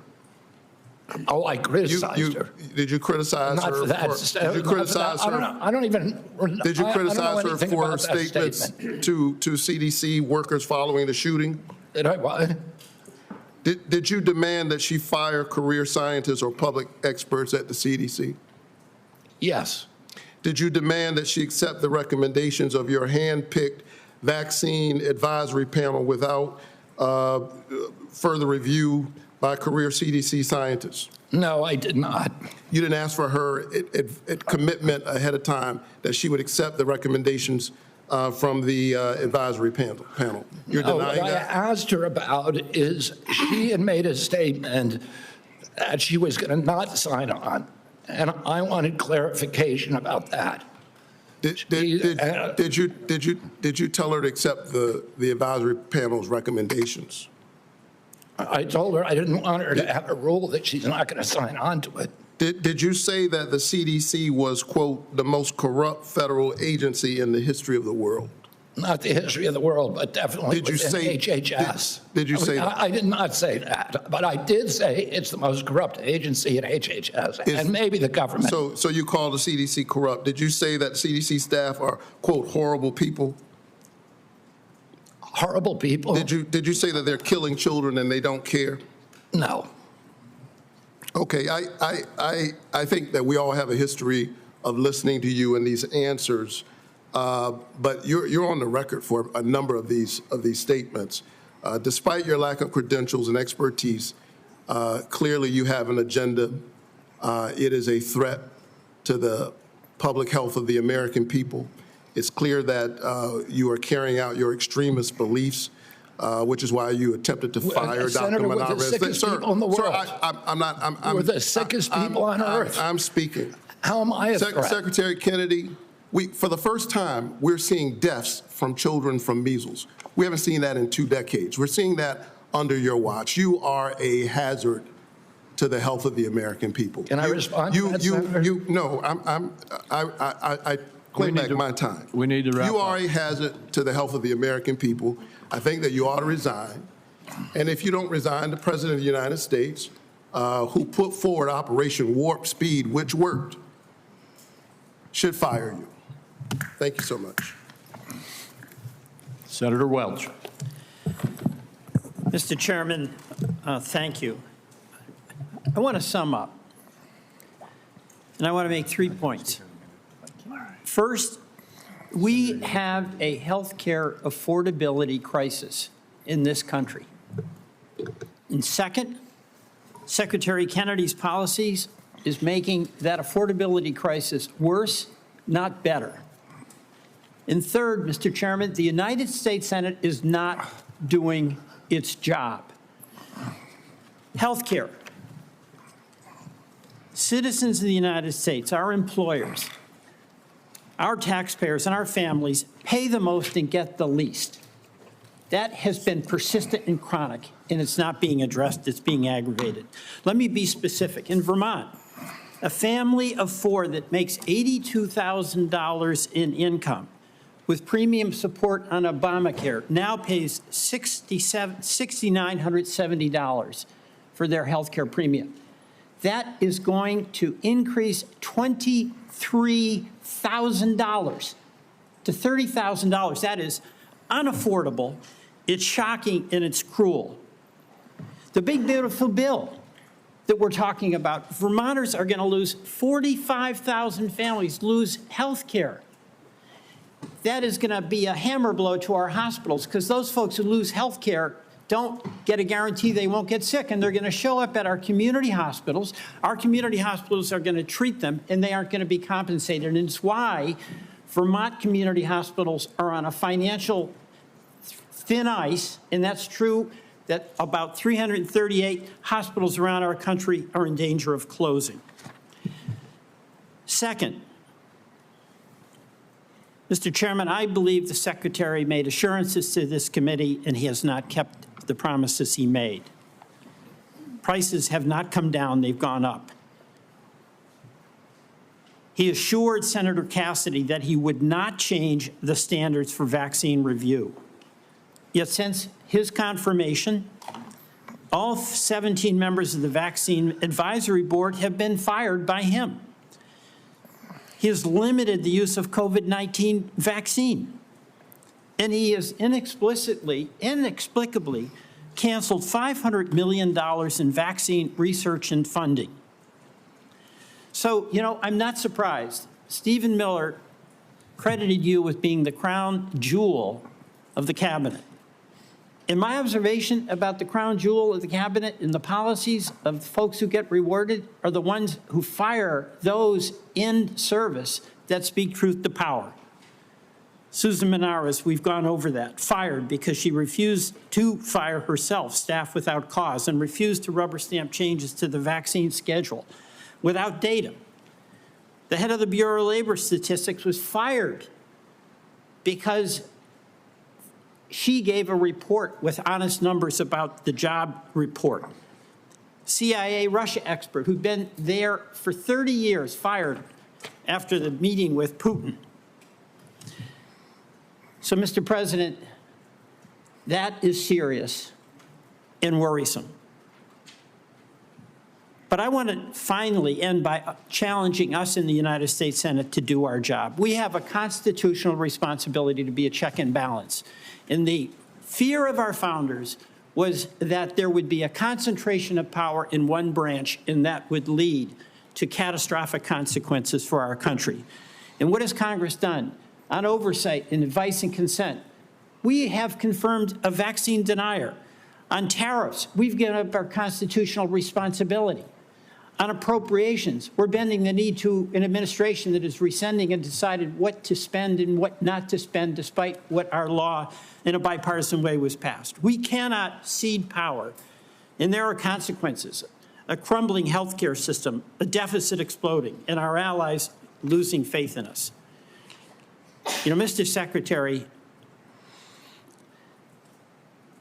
in the past, you have accused some of my colleagues of being in the pocket of pharma shills. You did that with Senator Warren today. You've done it in the past with Senator Bennett and Senator Sanders. You are not a pharma shill. But I believe we have to fight pharma and bring down the prices. And Senator Cortez Masto spoke about the legislation that we now have that would reverse the $5 billion handout to Big Pharma in the One Big Beautiful Bill. And when I leave today with Senator Wyden, we are going to go to the floor and seek unanimous consent to pass our legislation that would reverse that giveaway.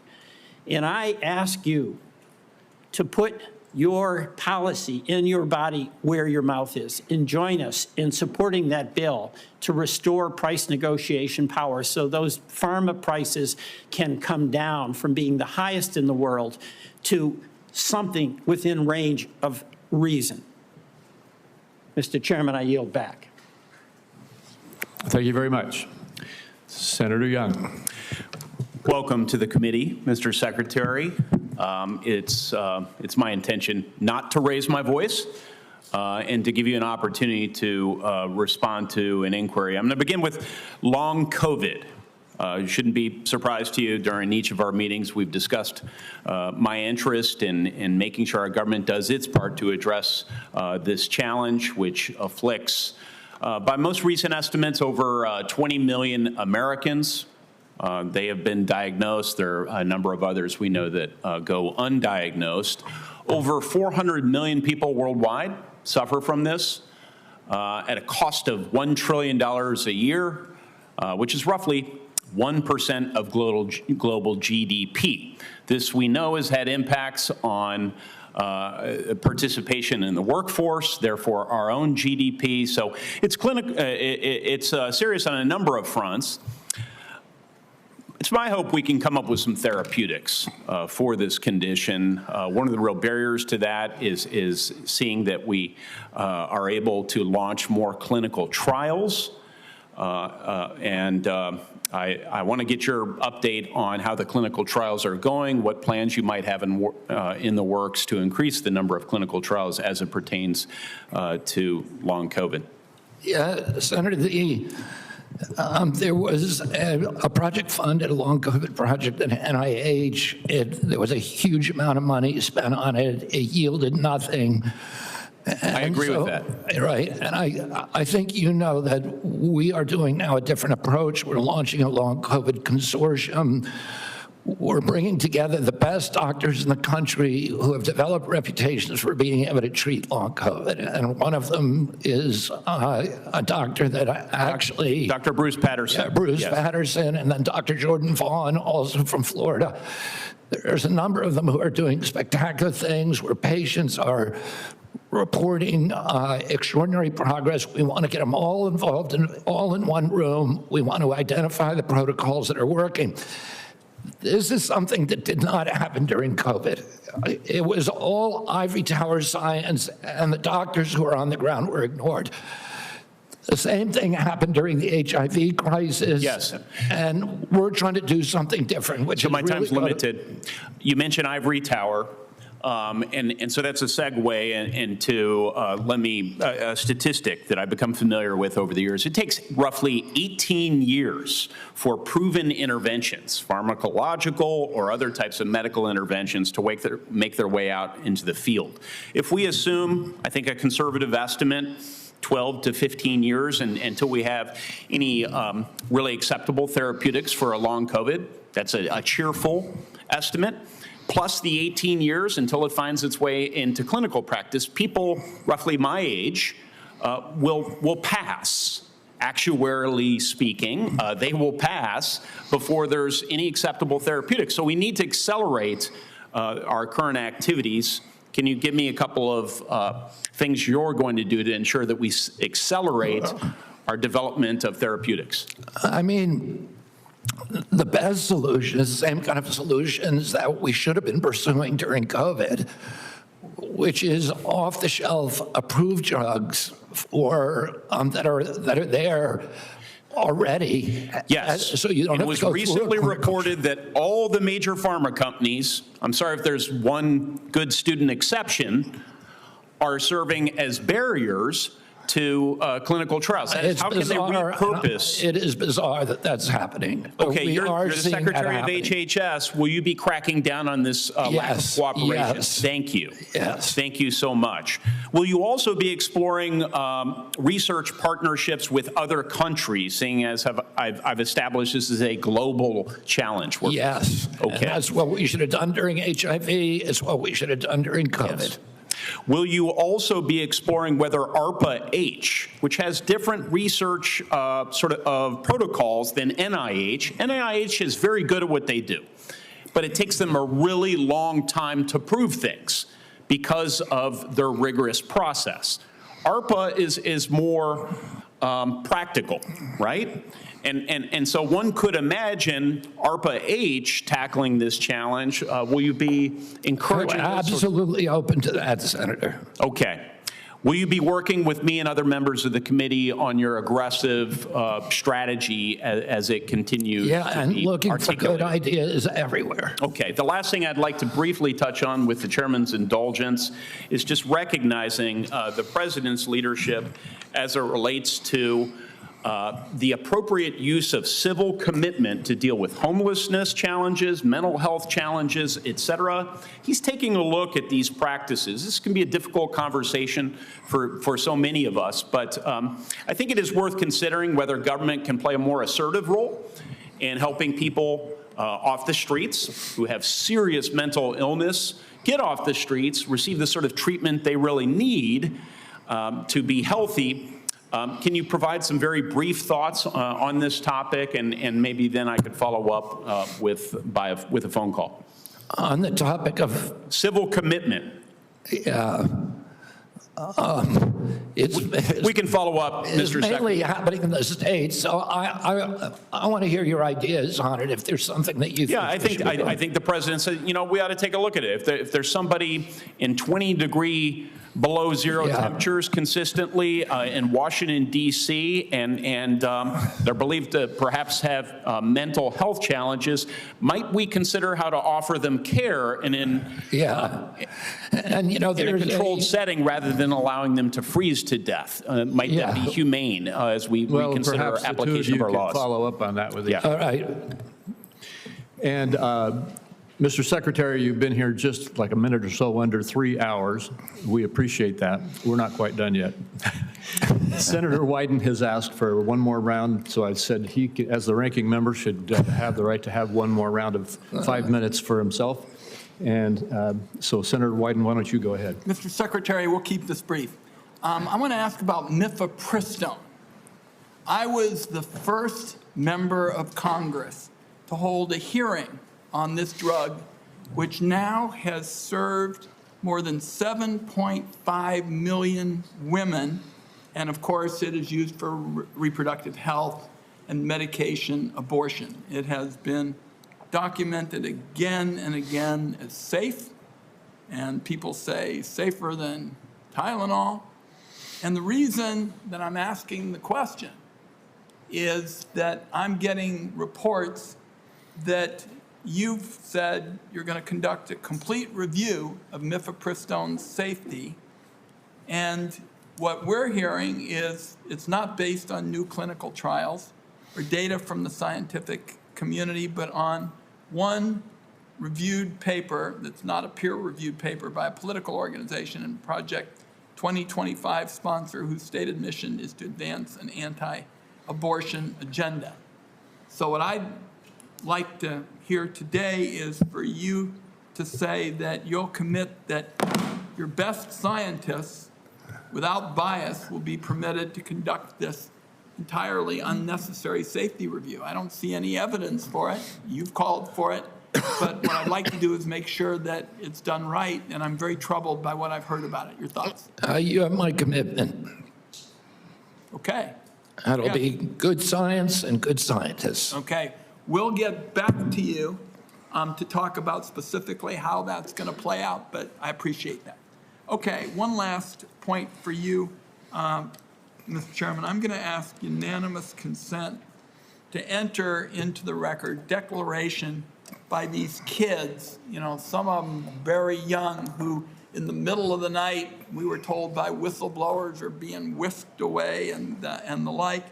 And what I'd like to enter into the record are statements by these kids that we have learned about, and also a memo prepared by the Guatemalan government outlining the deportation effort into the record.